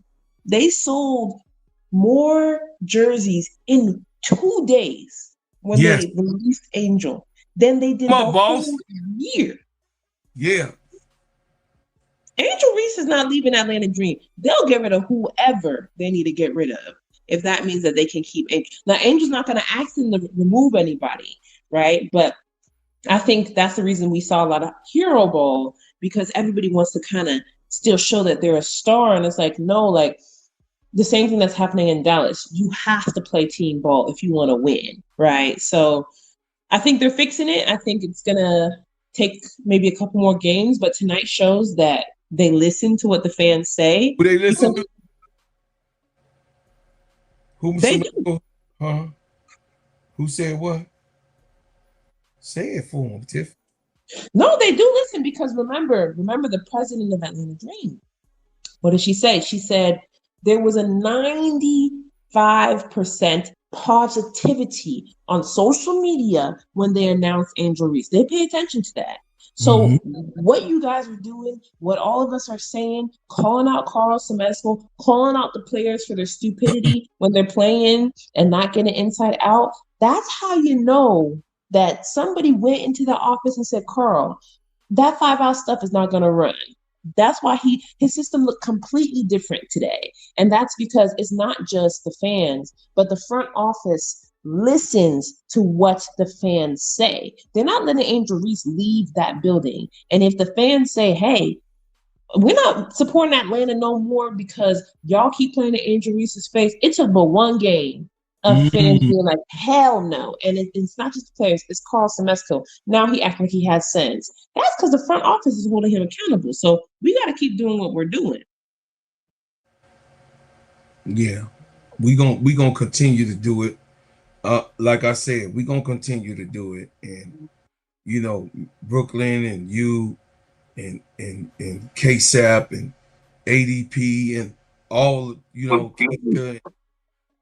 Keisha, Duvall, and Tony, and all of these other Angel Reese channels that's now popping up. We the OGs in this shit, and KSAP is the goddamn man. So I'm just saying, y'all, listen. Everybody calm down. Angel gonna be okay. But one thing for certain, one thing for sure. If this team don't learn how to get out of their own way, it's going to be a problem in the playoffs. And that's all I got to say, because they got everything that they need, even on the bench. You got everything, Semesco, that you need. So turn on your notifications every time I drop a hot banger. Like, share, and subscribe to the channel. Please give to the channel when you can, and also join the channel if you can. I would ask for you guys to really, really, really support what I'm doing over here. Keisha, Tony, Duvall, and of course, y'all always follow my big brother, my little brother, K-Sap and his thing. You know, Simply Ball Dropping Networks is here. Go over to the Full Court Trio, go over to the Players Club, and you know, all I got to say is this. Keep the main thing in the comments. I thank you for what you've done. I thank you for what you do. And I thank you for what you will do. But as always, I leave as I came with another banger. Love y'all. And I gotta get up at 5 o'clock to get on post. So I love y'all and I appreciate y'all, man, so much. And guess what? It's going down, but we also have team with it.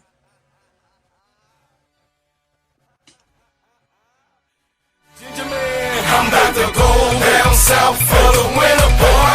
I'm about to bring business back to Illinois. I'm about to go down south for the winter, boy. I'm about to bring business back to Illinois. Hey, I'm on that money.